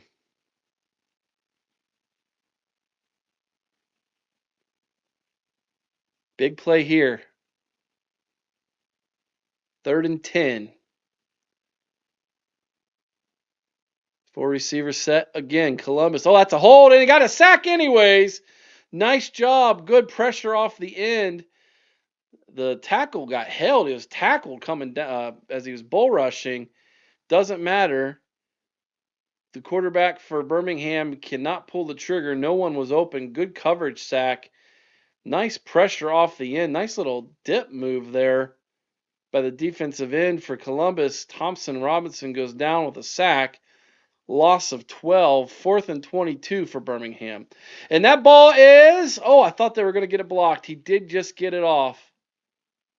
Columbus is going to let this thing bounce. It's going to go inside the 10. Great punt. Still rolling. Inside the 5, down to the 4. My goodness gracious, what a punt.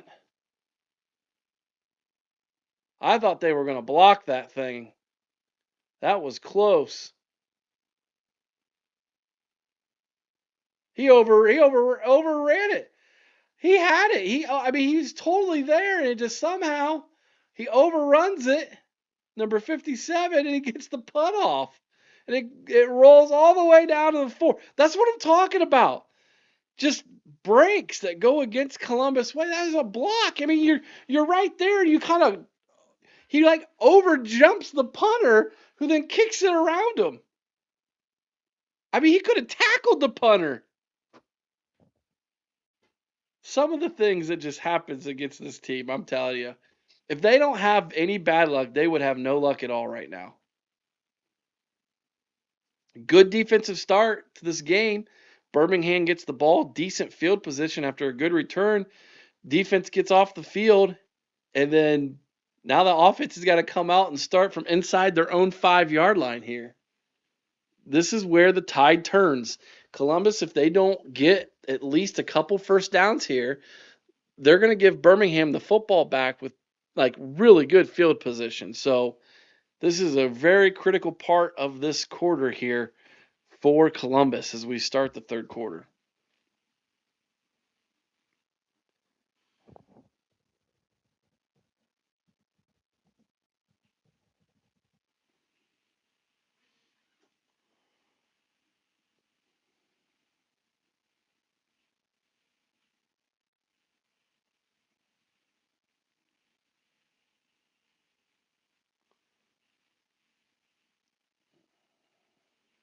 I'm liking this setup. It looks aesthetically pleasing.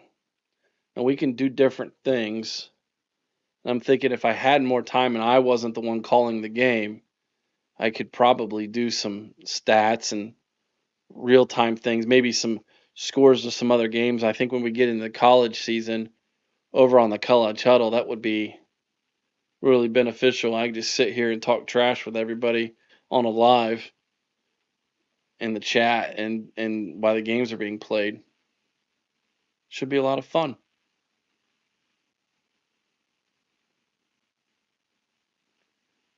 What a game. This has been an offensive struggle, to say the least, in this football game for both teams. But Columbus now has the football on their own 4.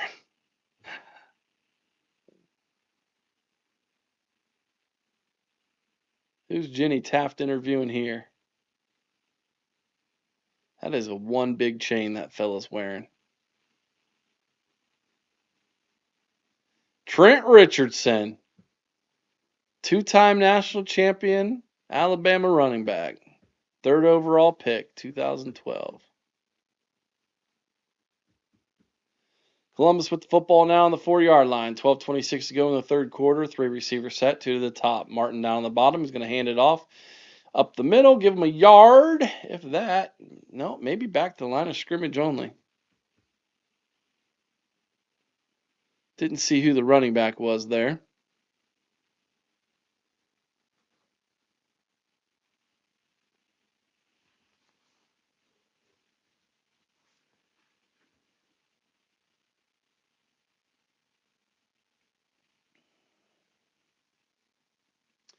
They gave him a yard. 2nd and 9.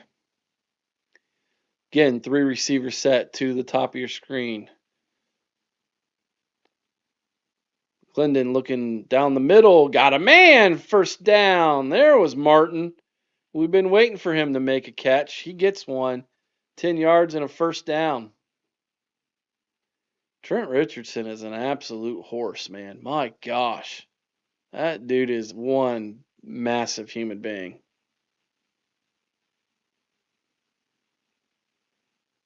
Good first down pickup from Columbus. They need to do it again. Now that they're out of the back of the shadow of their end zone, ball now on the 14-yard line. McClendon looking to his left, pumps and just throws it away pretty much at the feet of Lovett, the running back who was coming out of the backfield. He felt the pressure coming. He wanted to get rid of it. McClendon is 10 of 13 on the day, 82 yards, 0 touchdowns, 1 interception. Zaquandre White, 5 rushes, 12 yards. Antwain Wells, 3 catches, 16 yards. He leads the team in the receiving department. Stats don't look great for Columbus. They've moved the ball a little bit better than Birmingham. Stats still aren't good. 3 receivers set to the top of your screen. It's a delayed handoff. We're picking and kind of moving through there a little bit. Maybe a yard. But I love it. Again, just no holes there. I like what he was trying to do there with the delayed handoff. I mean, I do understand what the idea was there, but now we're sitting at a 3rd and 9 with the ball on the 15-yard line. This is a big down for Columbus. They do not pick up the first down here. They're going to be punting pretty much with the punter, his heels being at about the 4-yard line. Bunch receiver set, trips to the top. McClendon, plenty of time. He's going to get sacked. He took too much time. Not good. He ends up stepping up in the pocket and only losing a couple yards on the sack, but they're going to be giving Birmingham the football back with plenty of, giving the football back, and Birmingham's going to have good field position. Yeah, the punter's sitting in his own end zone now. Snap, the kick, good kick. Ball's traveling across midfield, received at the 41. He breaks the first tackle, does not break the second. and Columbus keeps them from getting a big return. Birmingham's going to start on Columbus's 45-yard line, somewhere around in there when we get back from a commercial break. Another commercial. Fox knows how to commercial. I will give them credit for that. You ever watched a college football game on Fox? Sit down for 3.5 to 4 hours. That's how long it's going to take with all the commercials. College football changed their rules to their game to speed up the game, and all they did was just add more commercials. Game takes just as long as ever, even though there's less plays because the clock's moving more, but by golly, there's more commercials. Unbelievable. I would rather college football go back to the old rules and just do less commercials, but hey, that ain't happening anytime soon.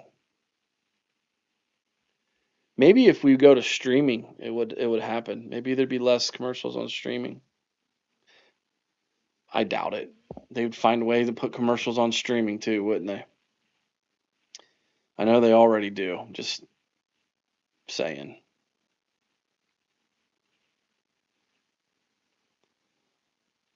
This game feels like the team that's going to make the biggest mistake here in the second half is going to lose.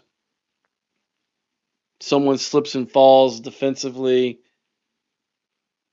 big penalty on third down, something like that. The way this game is setting up, that feels like how this game is going to go because neither offense has really been able to move the football, that's for sure.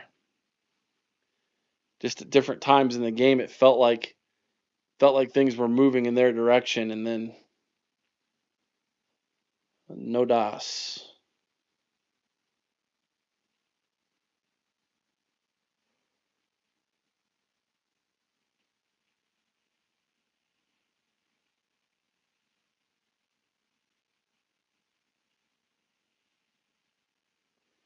Boy, they love showing Thompson Robinson on the sideline. Every time they come back from commercial break, they got him mic'd up, and they're just giving him all kinds of attention. He's not been the dude today, that's for sure. A.J. McCarron could probably do a better job at quarterback than him right now. I say that, he'll probably throw like a 50-yard touchdown pass here.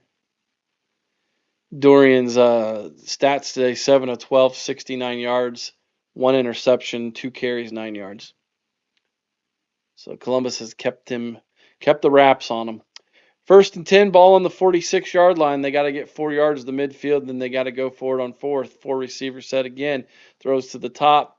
That ball is caught just shy of the 50, 3-yard gain to the 49s. The receiver had to go to his knees to catch it. The ball's caught, picked up off the turf there at the 49. 2nd down and 7, ball on the 49. Looks like Birmingham's pretty much just abandoned the run at this point. 5 receivers set here. We'll see if they bring a man in motion, put him in the backfield. Here he comes. Nope, he's going to flash to the back. Can go right back to where he was. Ball's snapped, looking over the middle. Ball's caught to the 41 and a 1st down. Number 12 for Birmingham. And that is a 1st down catch for the Stallions across midfield. Into Columbus territory for the 2nd time of the day is the Stallions now. Nice little eye candy, pre-snap eye candy. Get the defense thinking, going one way, comes back to the receiver going the other way. 4 receiver set, trips to the top, running back to the right of the quarterback. He's looking to the bottom of the screen. Nice catch. 11 yards and another 1st down. Draped all over him was the cornerback, but Ross makes the catch for the Stallions. 2nd 1st down in as many plays. Here come the Birmingham Stallions in field goal range now.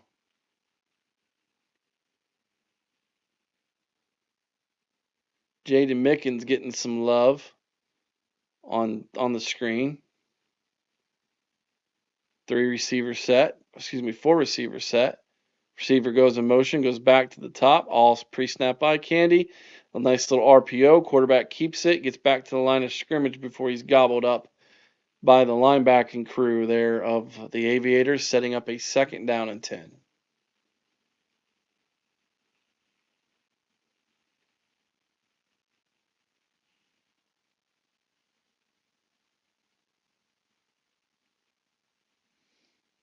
Six minutes and 50 seconds to go in the third quarter.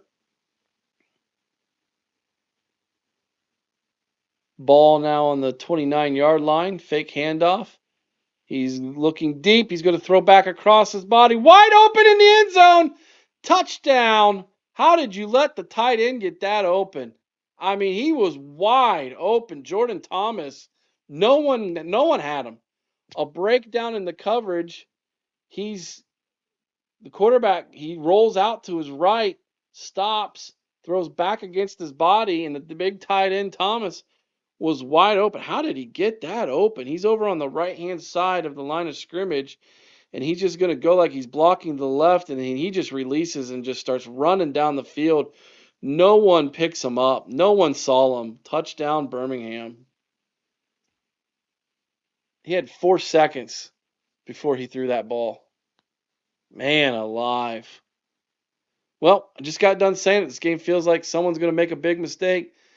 Wonder if someone would, slip and fall defensively. How about no one picked up the tight end?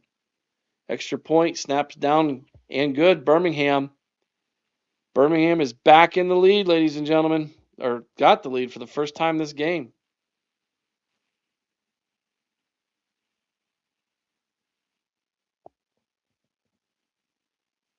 And like that, Stallions are on top.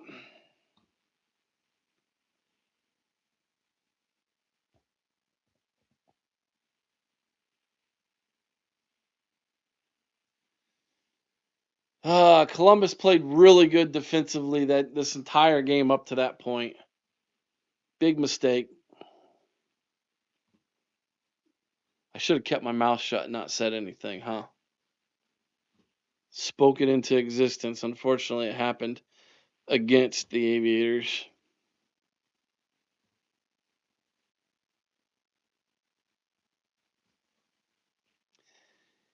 If Columbus loses this football game, they are practically eliminated. They will be eliminated from the playoffs. They might not mathematically be eliminated, but they're going to be eliminated from the playoffs. They cannot lose this football game.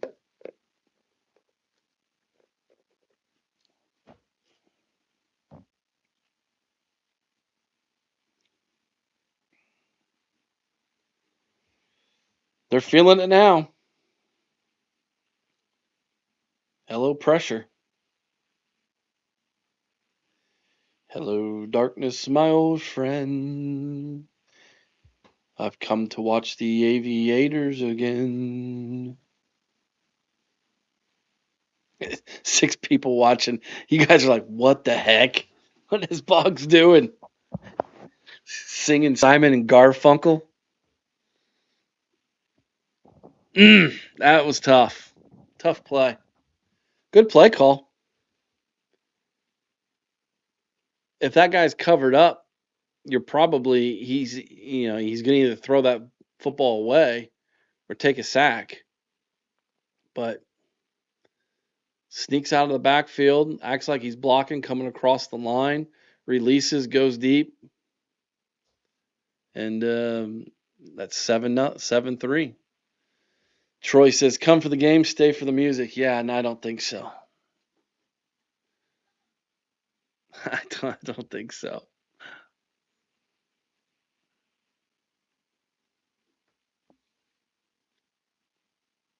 Man, I cannot believe he got that open.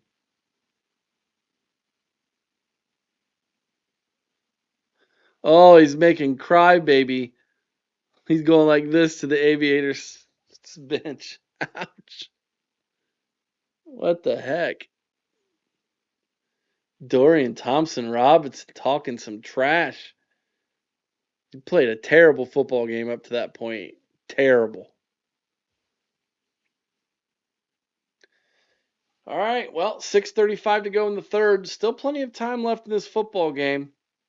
Columbus is going to have to put the football in the end zone, though. They just can't rely on defense and field goals because they're not even making their field goals. Nice return past the 30 to the 30. We're gonna call it the 31 as we got more pushing and shoving after the fact.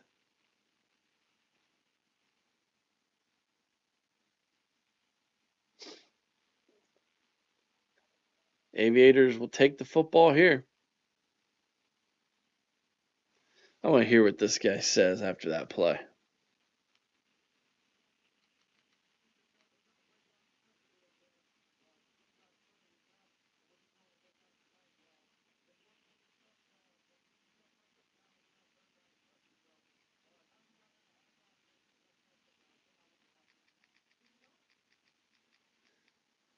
Went in at halftime, made some adjustments. What adjustments has Columbus made at halftime? So far, nothing. McClendon saying, let's get the play in. Let's go. 18 seconds left. You're coming off the sideline, and we don't have a play called? Come on. I don't know, man. What's up with Haley? Come on, bro. Just get the play off, and it's just a simple handoff. I mean, you mean to tell me you spent that entire time, and that's what you came up with?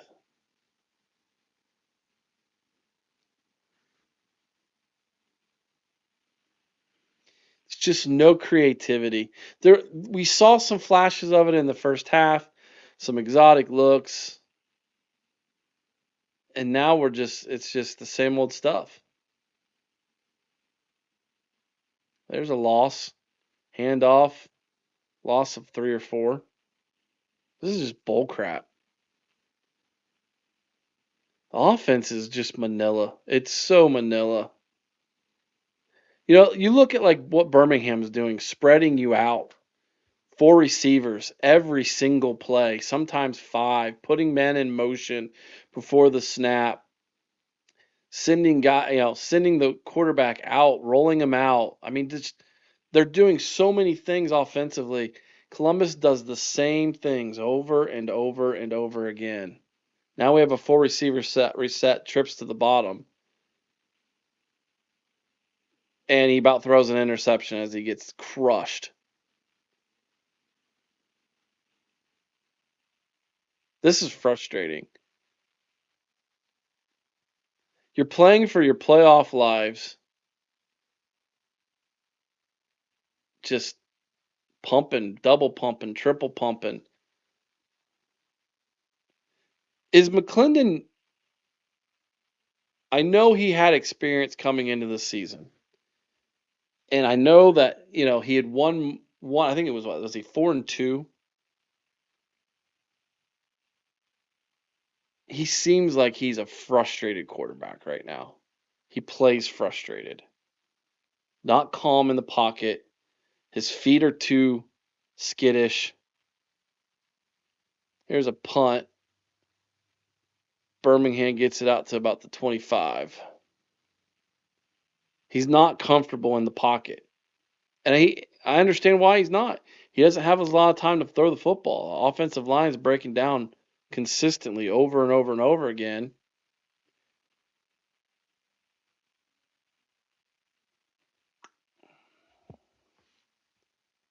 And now you're just again nothing. So now you put the pressure right back on the defense to get the football back to you. Defense is going to have to create a turnover of some kind.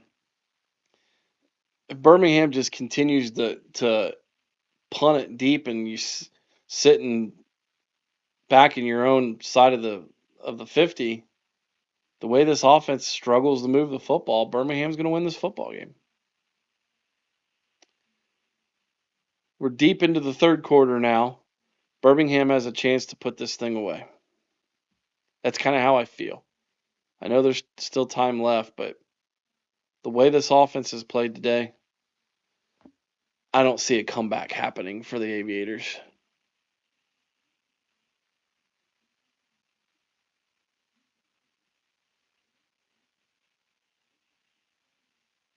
One of these times I'm going to count how many commercials there are. Not commercial breaks, but how many specific commercials there are during an actual game. Like make tallies. We'll take like a bet a bet before the game on how many commercials there will be in a game between the opening kick and the final whistle and see who can guess the exact number properly. I bet you there's over 50 commercials. It might be closer to 80. Because there's like what, 6, 7 every time they take a commercial break? It might be closer to 100 now that I think about it. How many commercials are there in the course of a football game? Leave your comment down in the comment section below. Or put it in the chat, I mean. 4:19 to go in the third quarter. Birmingham's got the football and the lead, 7-3. There's still plenty of time for Columbus, but they're gonna have to get a stop here.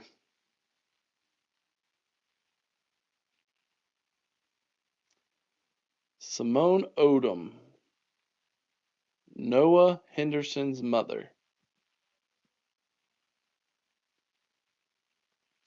Man, she's got some nails. Sheesh.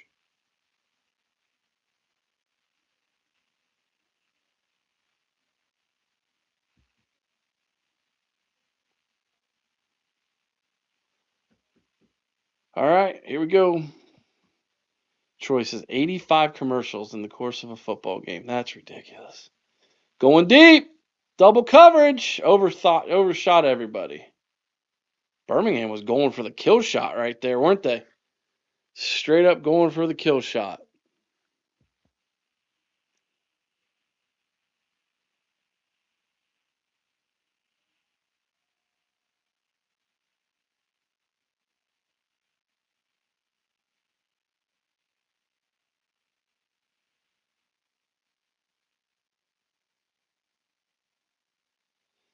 Second down and 10. Ball on the 26-yard line.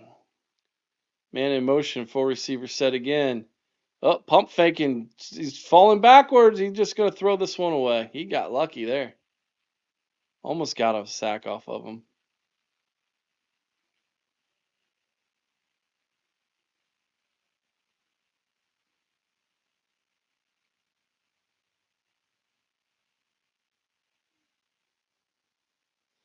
Third and 10.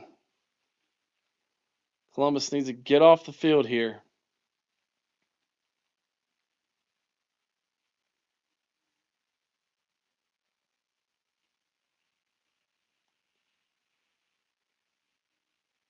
Full receiver set again. Going up to the top of the screen. Almost was a one-handed grab by number 80. Didn't get it. Incomplete. Columbus is going to get the football back. That was a big stop by the Aviators. Big stop. He was open too, man. Better throw. That might be a first down. Winston back to receive this punt for the Aviators. Can we get to the punt? We should have blocked one earlier.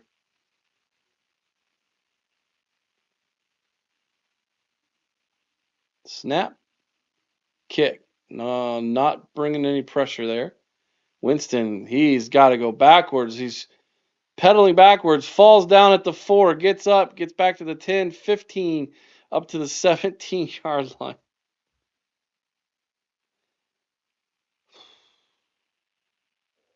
Why wouldn't you just let that go in the end zone? Good nit.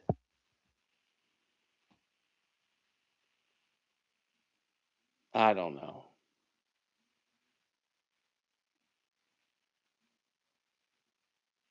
You would think with Ted Ginn Jr. being your head coach, you as a team should be really good at special teams. They are not. They are not good at special teams.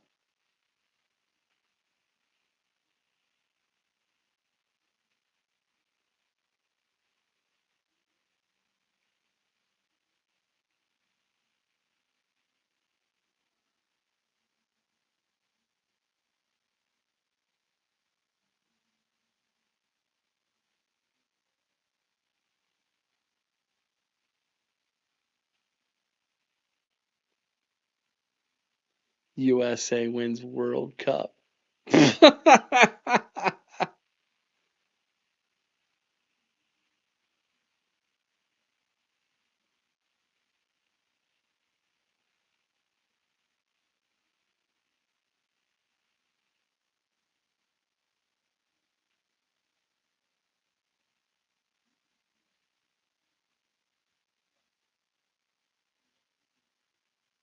Oh, nice. That's a cool commercial. It ended with the guy from the 1980 Lake Placid hockey team. He said, "What? You don't believe in miracles?" Great commercial. It's not going to happen, though. That would be a bigger miracle. USA winning the World Cup might be the greatest feat in sports history.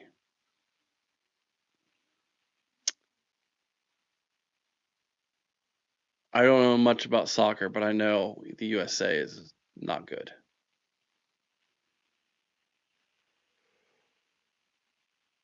It'd be like a World Cup of football and the United States not winning it. That would be incredible.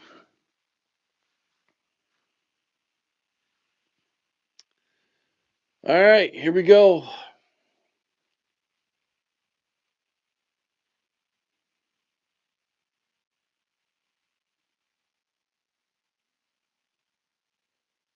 Three receiver set, two tight trips tight end, one four receiver set. It's going to be a RPO fake handoff. McClendon gets 5 yards before he gets drilled.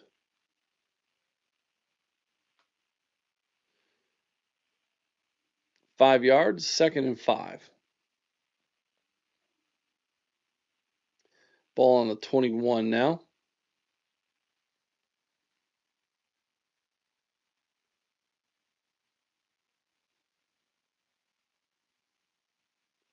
Four receiver set.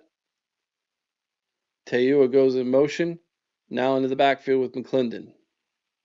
McClendon hands it off to Tua. He breaks the first tackle, gets a yard, 3rd and 4. Nothing.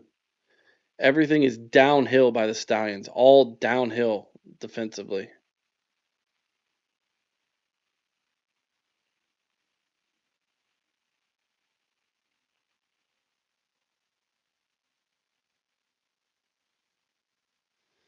Third and 4. Minute and a half to go in the third quarter.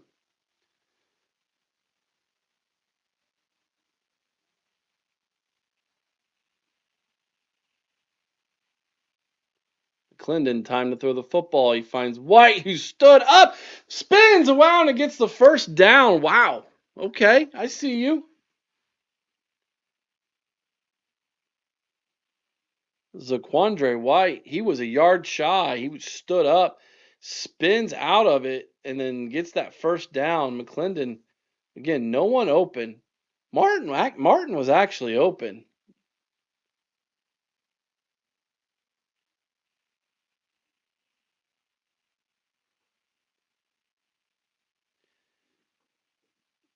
First down, Columbus.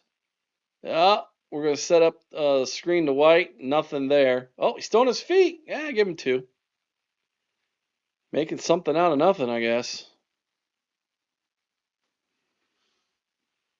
34 seconds to go in the quarter. Might get one more playoff.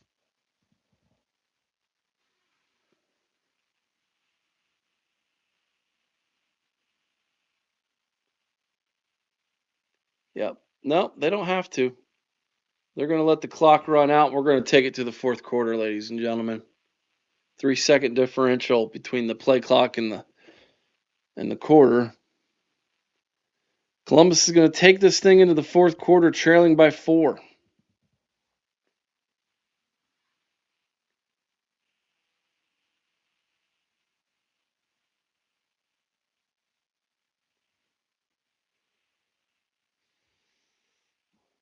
Columbus has got to find a way to get in the end zone here. Haven't done it all game long. One field goal. They've been in the red zone. There was a turnover. The second time they got close to the red zone, they went backwards, made for a long field goal, and that's been it all day offensively. The rest of the day, they have been spending on their own side of the 50. Pretty much same from Birmingham. They had a turnover inside the red zone. Then they had a missed field goal. But then they scored the touchdown in the third quarter, and that's the difference in this football game.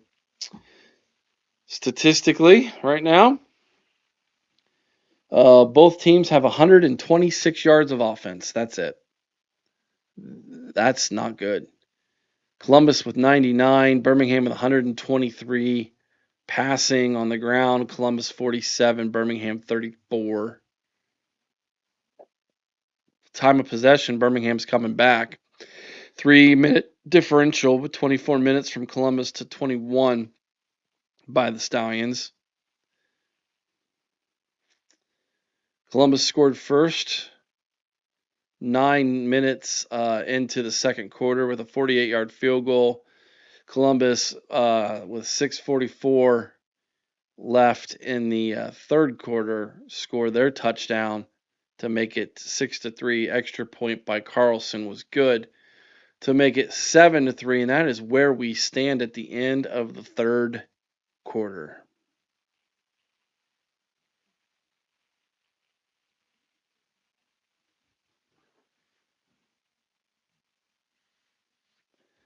Troy, that's a good point. It would be almost as amazing as Indiana winning a national championship. Yeah. That is going to be a Disney movie. You can mark it down. I don't know how many years it's going to take. Disney's going to have Hoosiers, the football movie. It's going to come out. It's going to happen. Just get ready for it.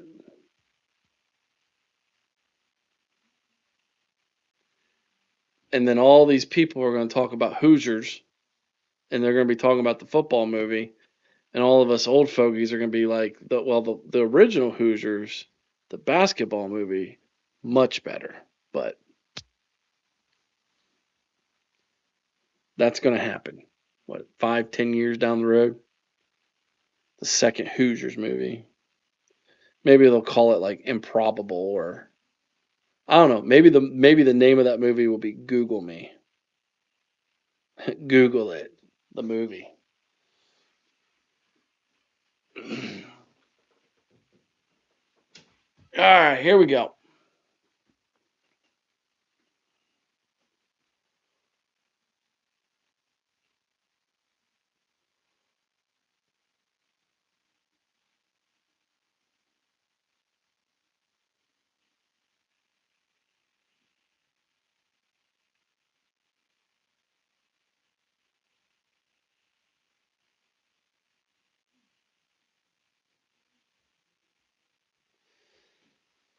All right. Start of the fourth quarter finally. 2 hours and 15 minutes into this football game. 1 hour of that have been commercials, I promise you. 15 minutes from glory, right, baby? Let's do it. Gene Hackman plays Signetti. Oh, yeah. They'd have to dig him up for that. Handoff up the middle. 2 yards sets up 3rd and 5. What are we doing?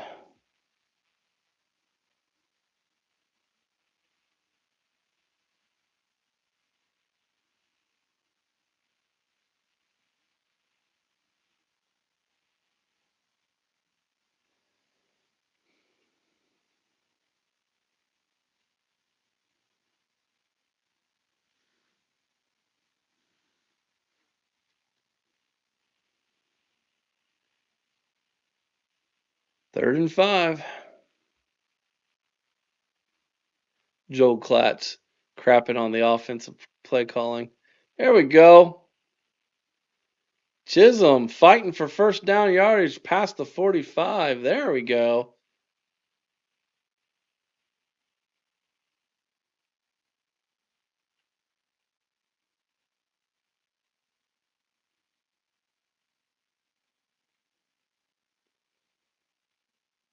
Actually ran a route that was for the first down marker. Amazing.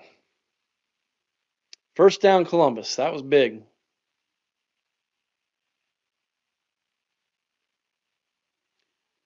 Ball now on their own 47-yard line, 3 yards away from the 50. 13 and a half minutes to go. Handoff, dancing around in the backfield, nothing. Tackled at the line of scrimmage. Just dancing.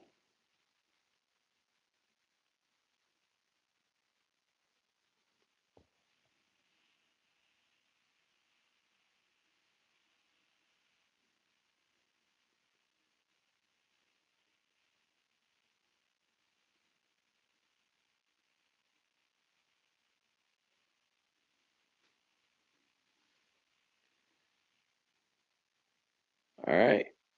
Martin goes in motion. Throws it to the top of the screen. Ball's caught. That's 6 yards.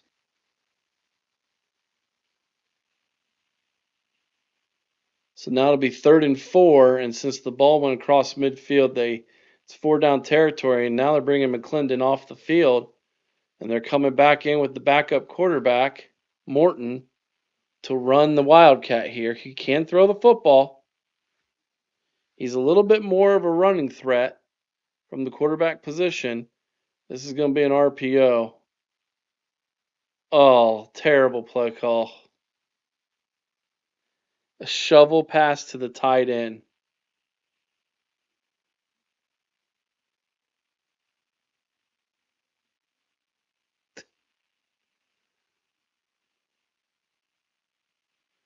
Todd Haley, buddy. Not your finest hour, my friend.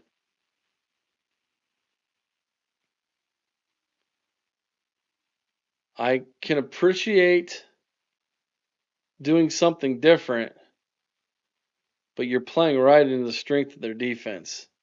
Now you bring McClendon back in, having lost 2 yards, and now you have to get a first down on 4th and 5. And if you don't, you give Birmingham the football at midfield. And we hand it off up the middle. He breaks a tackle. He got it. That's a first down. He was at the marker. Unbelievable. Terrible play call, but he gets the first down. Teua gets the first down. I guess look at your sheet and say, what's the worst possible play call here? Let's run that one because they aren't expecting it.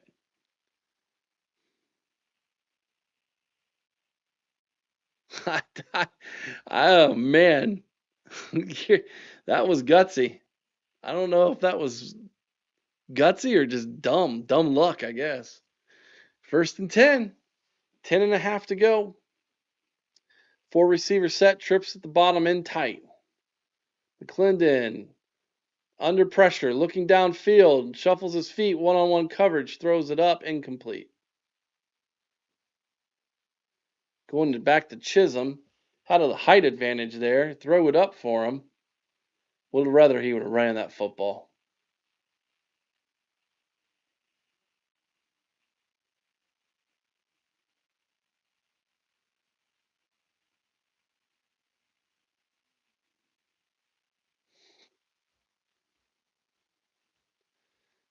Second and 10.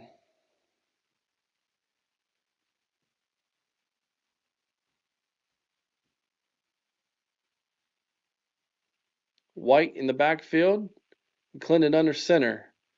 Fakes the handoff. Play action. Looking deep. Nothing there. McClendon rolls to his right. Now he decides to take off running. He's going to get 7 yards.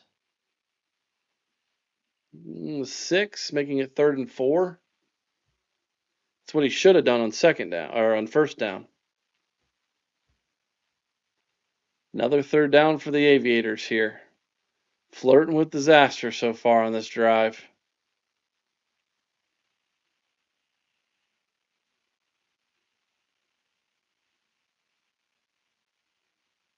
That was a bad spot. He got another yard than that. 3rd and 4. Play clock's dwindling down to 2. Better get it off. Call timeout. Just got it off. They say they did. McClendon now goes down. Loss of a yard.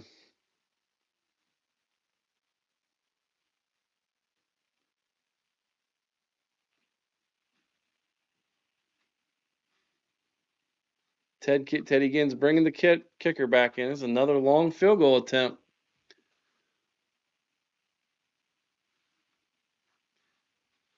Ball's at about the 37. Is this a 55-yarder? Whew. Ugh. Snap, hold. Kick is blocked. And they're running it back.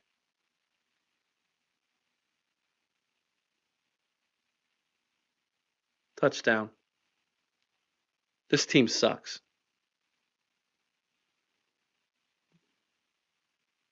Man alive. A 55-yard field goal attempt turns into 7 points for Birmingham, and your season is probably done right there. You're done. You're in last place by a full game. And all that's left to play for the next 2 weeks is pride at that point.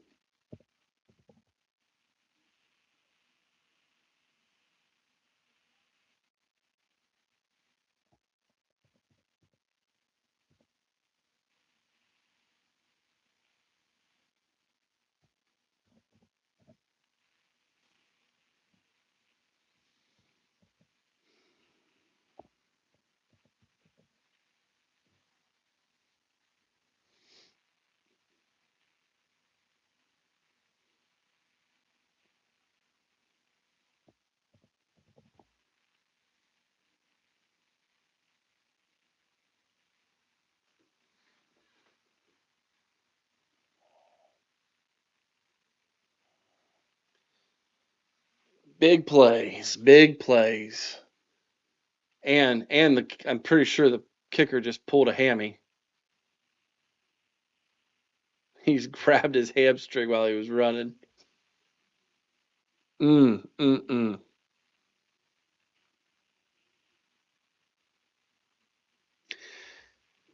what do y'all think? Yeah. Molly Hatchet's Flirting with Disaster should be the theme song for this team. Abso-freaking-lutely. And by the way, when I said that, I did hear that song in my head.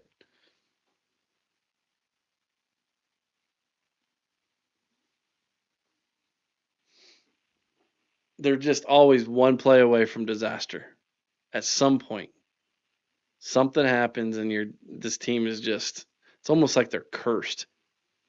Feels like this season, like they're just cursed. They're going to go 0-5 on the road. Unless a miracle happens here and they go down and score a touchdown and somehow get the football back and score another one. This game is over.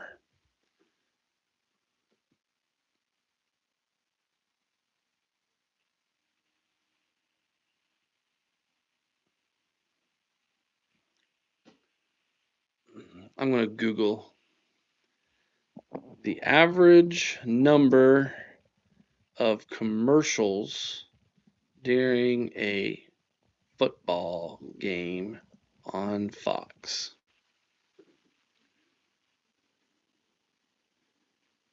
An average NFL or college football broadcast on Fox features roughly 18 to 20 commercial breaks, equating to about 60 to 80 individual advertisements and nearly 50 minutes of total ad time. Commercials take up about a quarter of a standard 3.5-hour broadcast. The breakdown and timing of those commercials breaks vary depending on the level of football being broadcast on Fox. There you go. There have been over 100 individual commercials may air throughout the telecast. That's ridiculous. Unbelievable.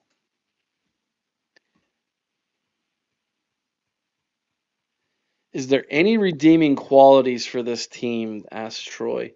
They seem bad at all three phases of the game. Yes, they are. Listen, I love Teddy again.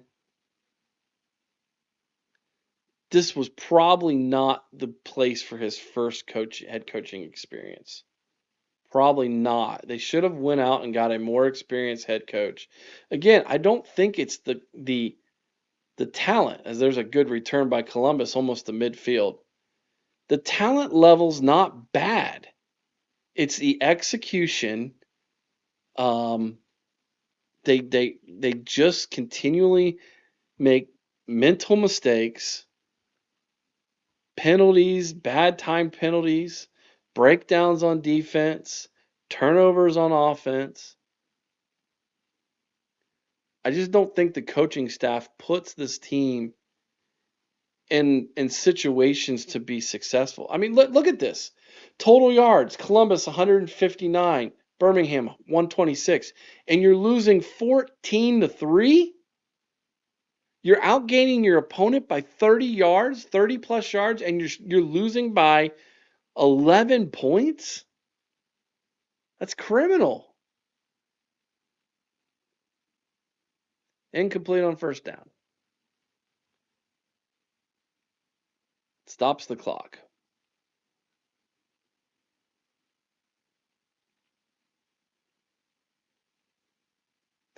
It's going to be hard for them to sell tickets the next 2 weeks to people who don't already have season tickets. Columbus people are not going to want to go to watch bad football, even in good weather. We're used to winning with the Buckeyes, not this. There's a nice pass, nice route catch. I think that was Chisholm with the catch. Maybe Martin. They both have red cleats.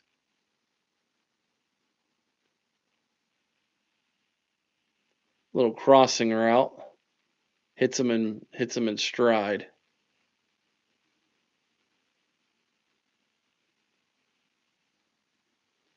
Cross midfield though, gets it down to the 33. McClendon has time again in the pocket. Wide open was Martin. He overthrows, and that should have been a touchdown.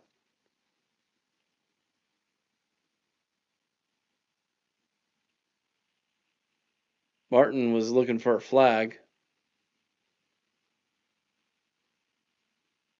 Oh, yeah.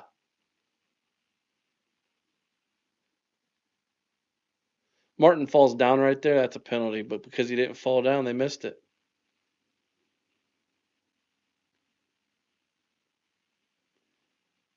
Six minutes and change left in this game.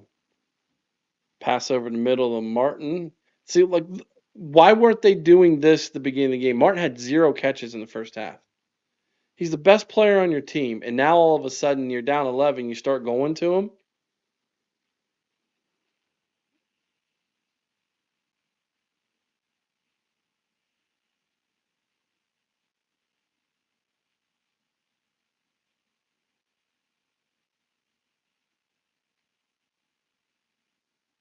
Third and 6. I don't like the body language of some of these guys too, breaking that huddle. Again, you tell right now that they're not gonna. The way White broke that huddle, you knew that ball wasn't going to him at all. Back to 27. I forget. I think it's is that Wells? He ends up getting 3 yards there. Now it's 4th and 2. The ball game in the season, right here. You got to get a first down, or you might as well go ahead and start heading back to the locker room. Why aren't you kicking the field goal here? Columbus is 1 for 1 on 4th down. Time was running out. Aviators have to call timeout so they don't get a delay of game. That would have been the most Columbus Aviator thing of all time. With your season on the line, 4th and 2, and you get a delay of game. That would have been apropos, wouldn't it?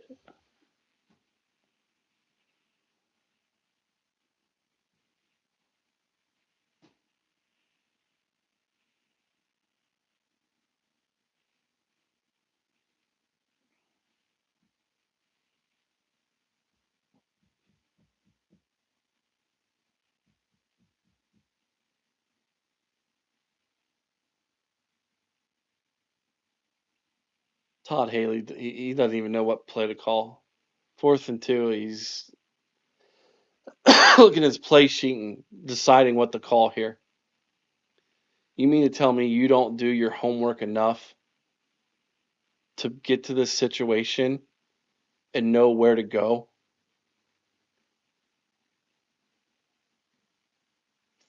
Here we go. 4th and 2. Pick something on the play sheet. Make something up. Hands it off. Freaking slips in the backfield. Unbelievable. Fire Haley. Fire him.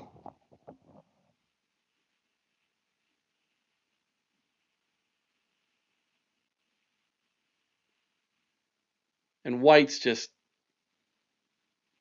crying and looks like a juvenile with a temper tantrum.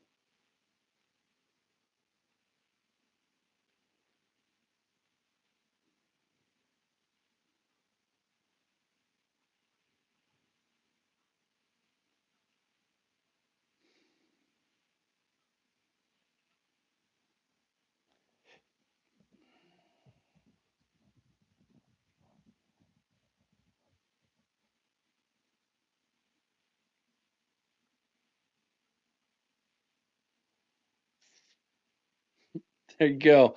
There's our update, ladies and gentlemen. That's where I'm at.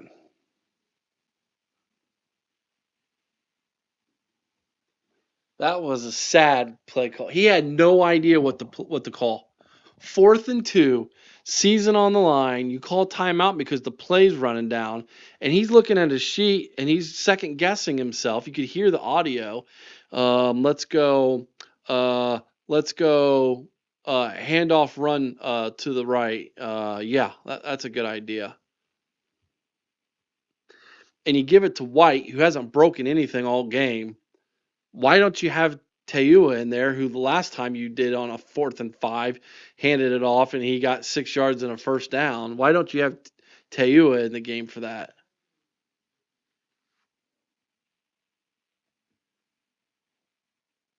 Brian Ferentz is more creative than this guy.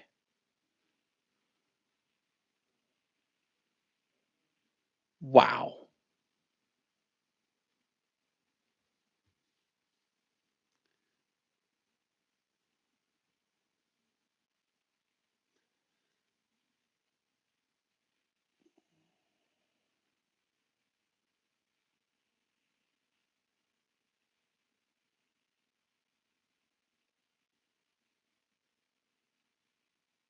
I mean, I'm not a Cleveland Browns fan, but I got to imagine that the Cleveland Browns fans who are watching this are like, yeah, this looks familiar.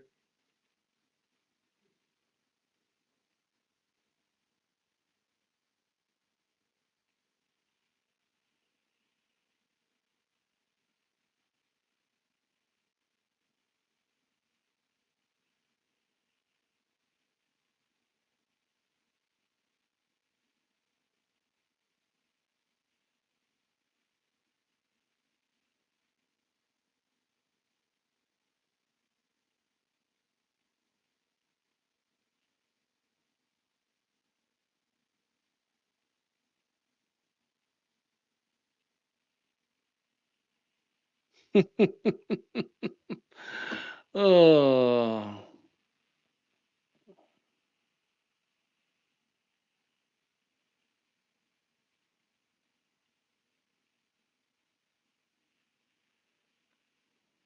yeah, Troy. I mean, I'd be frustrated if I was him too. But Todd Haley has to know you're getting destroyed all game long on the line of scrimmage.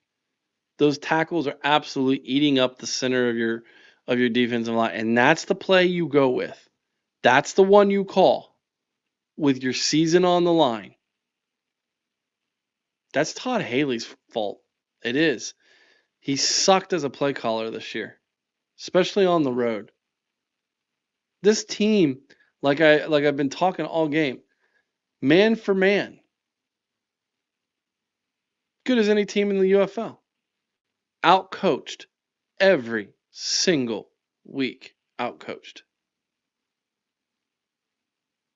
If you don't win the line of scrimmages, I don't care if it's Pee Wee football or if it's the UFL or the NFL, you don't win the line of scrimmages, you're not going to win football games. So important.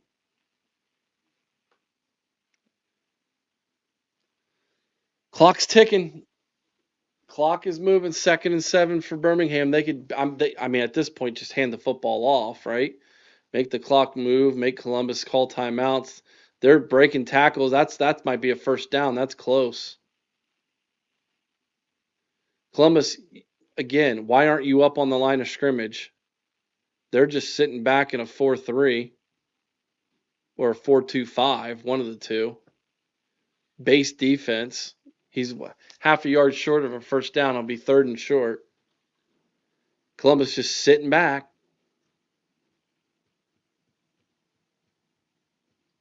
Get up on the line of scrimmage, guys.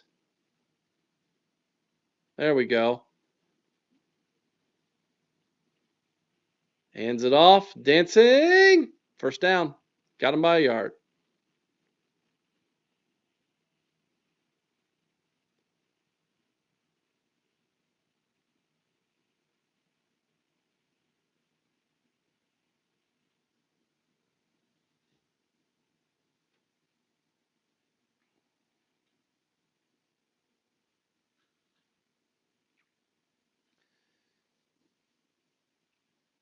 I think we're going to have to make a video. I'll see if Chris will make one with me because he's a Browns fan and he knows all about Todd Haley.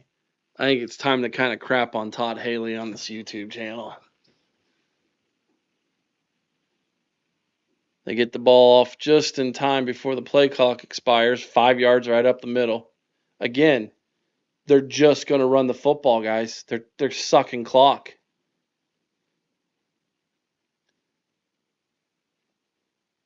We got 8 guys near the line of scrimmage, and they still found a crease to run 5 yards through. How is there a hole when you have 8 guys in the box, man, within a yard of the line of scrimmage? 2nd and 6.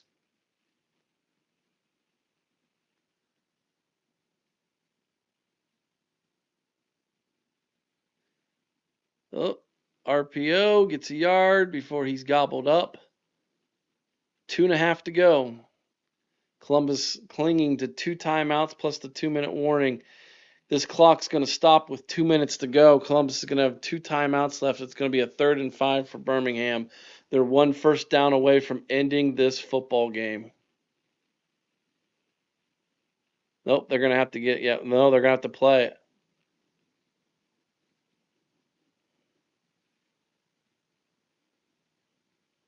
Columbus spins a timeout here. So 2 minutes and 31 seconds. They'll have 1 timeout plus the 2-minute warning after this next play. First down here by Birmingham, and that ends the game. Then they can just kneel on it.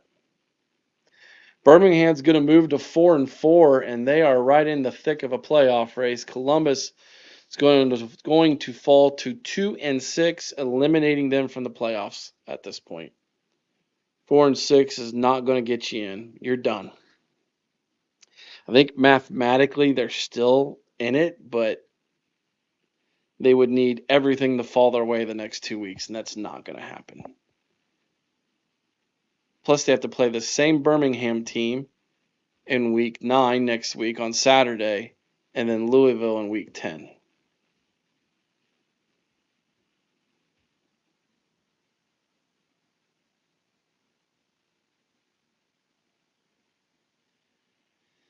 Under center, fakes the handoff, rolls out, hits the tight end. He's going to be 2 yards short. Knocked him out of bounds, too, so that'll stop the clock.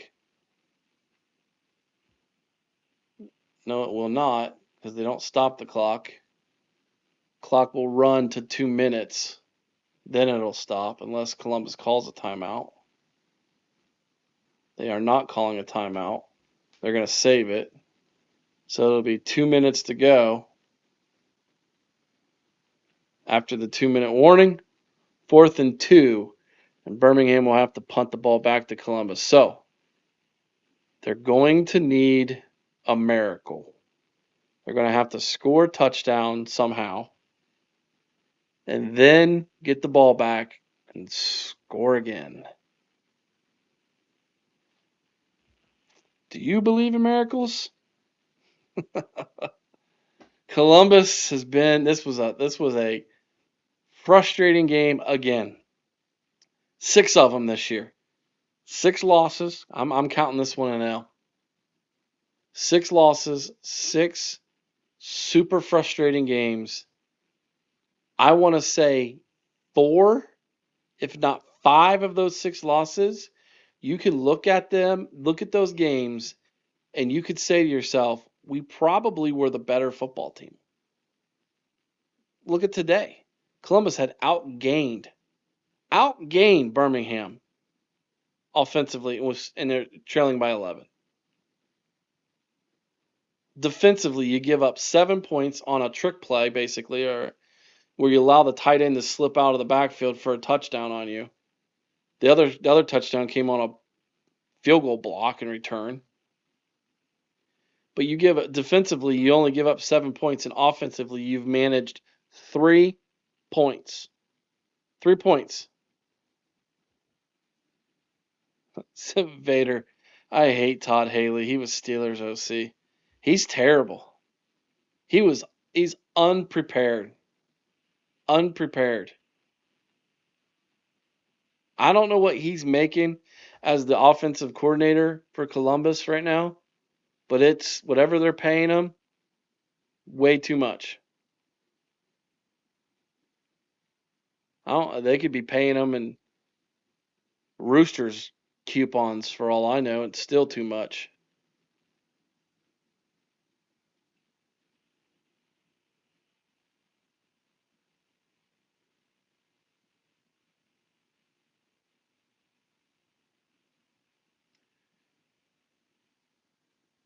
Two minutes left. Birmingham's going to punt it here.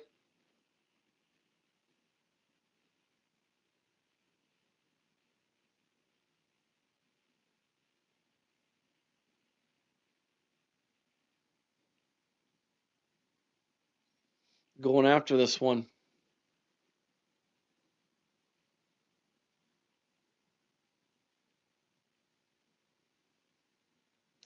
Flag on the play. False start.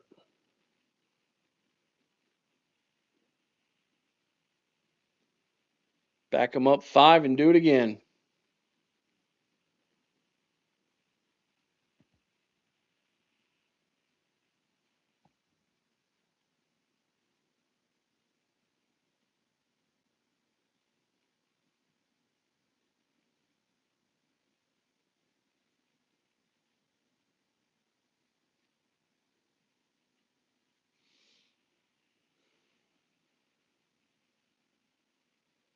Columbus is coming after it again. Don't even get close. Kick is going to be caught on the run. He's got a seam. Oh, man, got drilled at the end of that, but great return. That was a linebacker. Man, he was flying through that hole.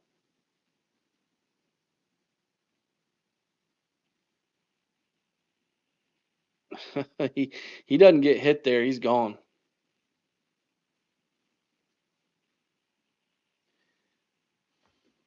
Wouldn't that have made it interesting? 151 left. Columbus has only got 1 timeout left. Remember, the clock will be moving.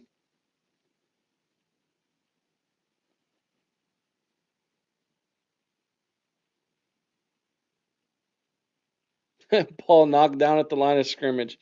McClendon gets his pass knocked down by the big lineman. That boy has had himself a game.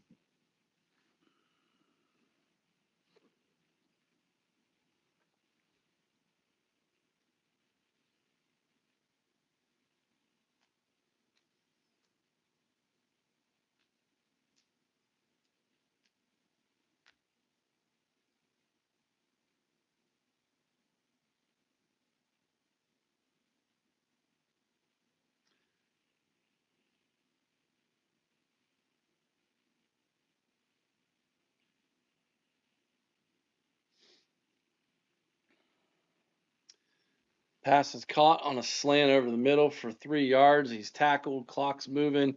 3rd down and 7. Where they set, barely. Down the sideline, incomplete. 4th and 7, last play of the game for Columbus on offense, unless they get a first down.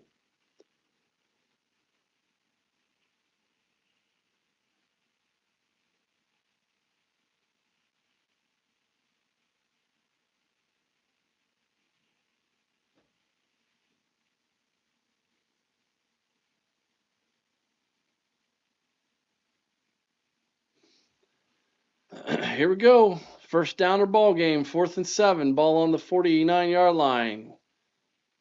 McClendon. The ball is intercepted, tipped at the line of scrimmage, intercepted by Birmingham. That's your ball game. Whew.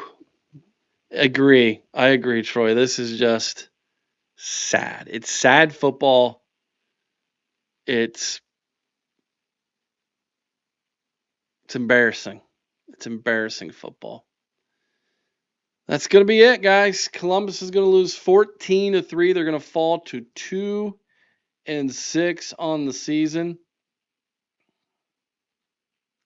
Fire Todd Haley. That's where we're at, man. That is where we are at. Congratulations to Birmingham, who moves to 4-4.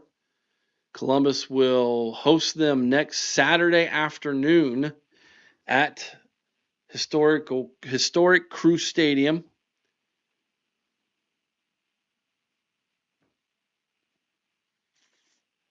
Hopefully they can get another win.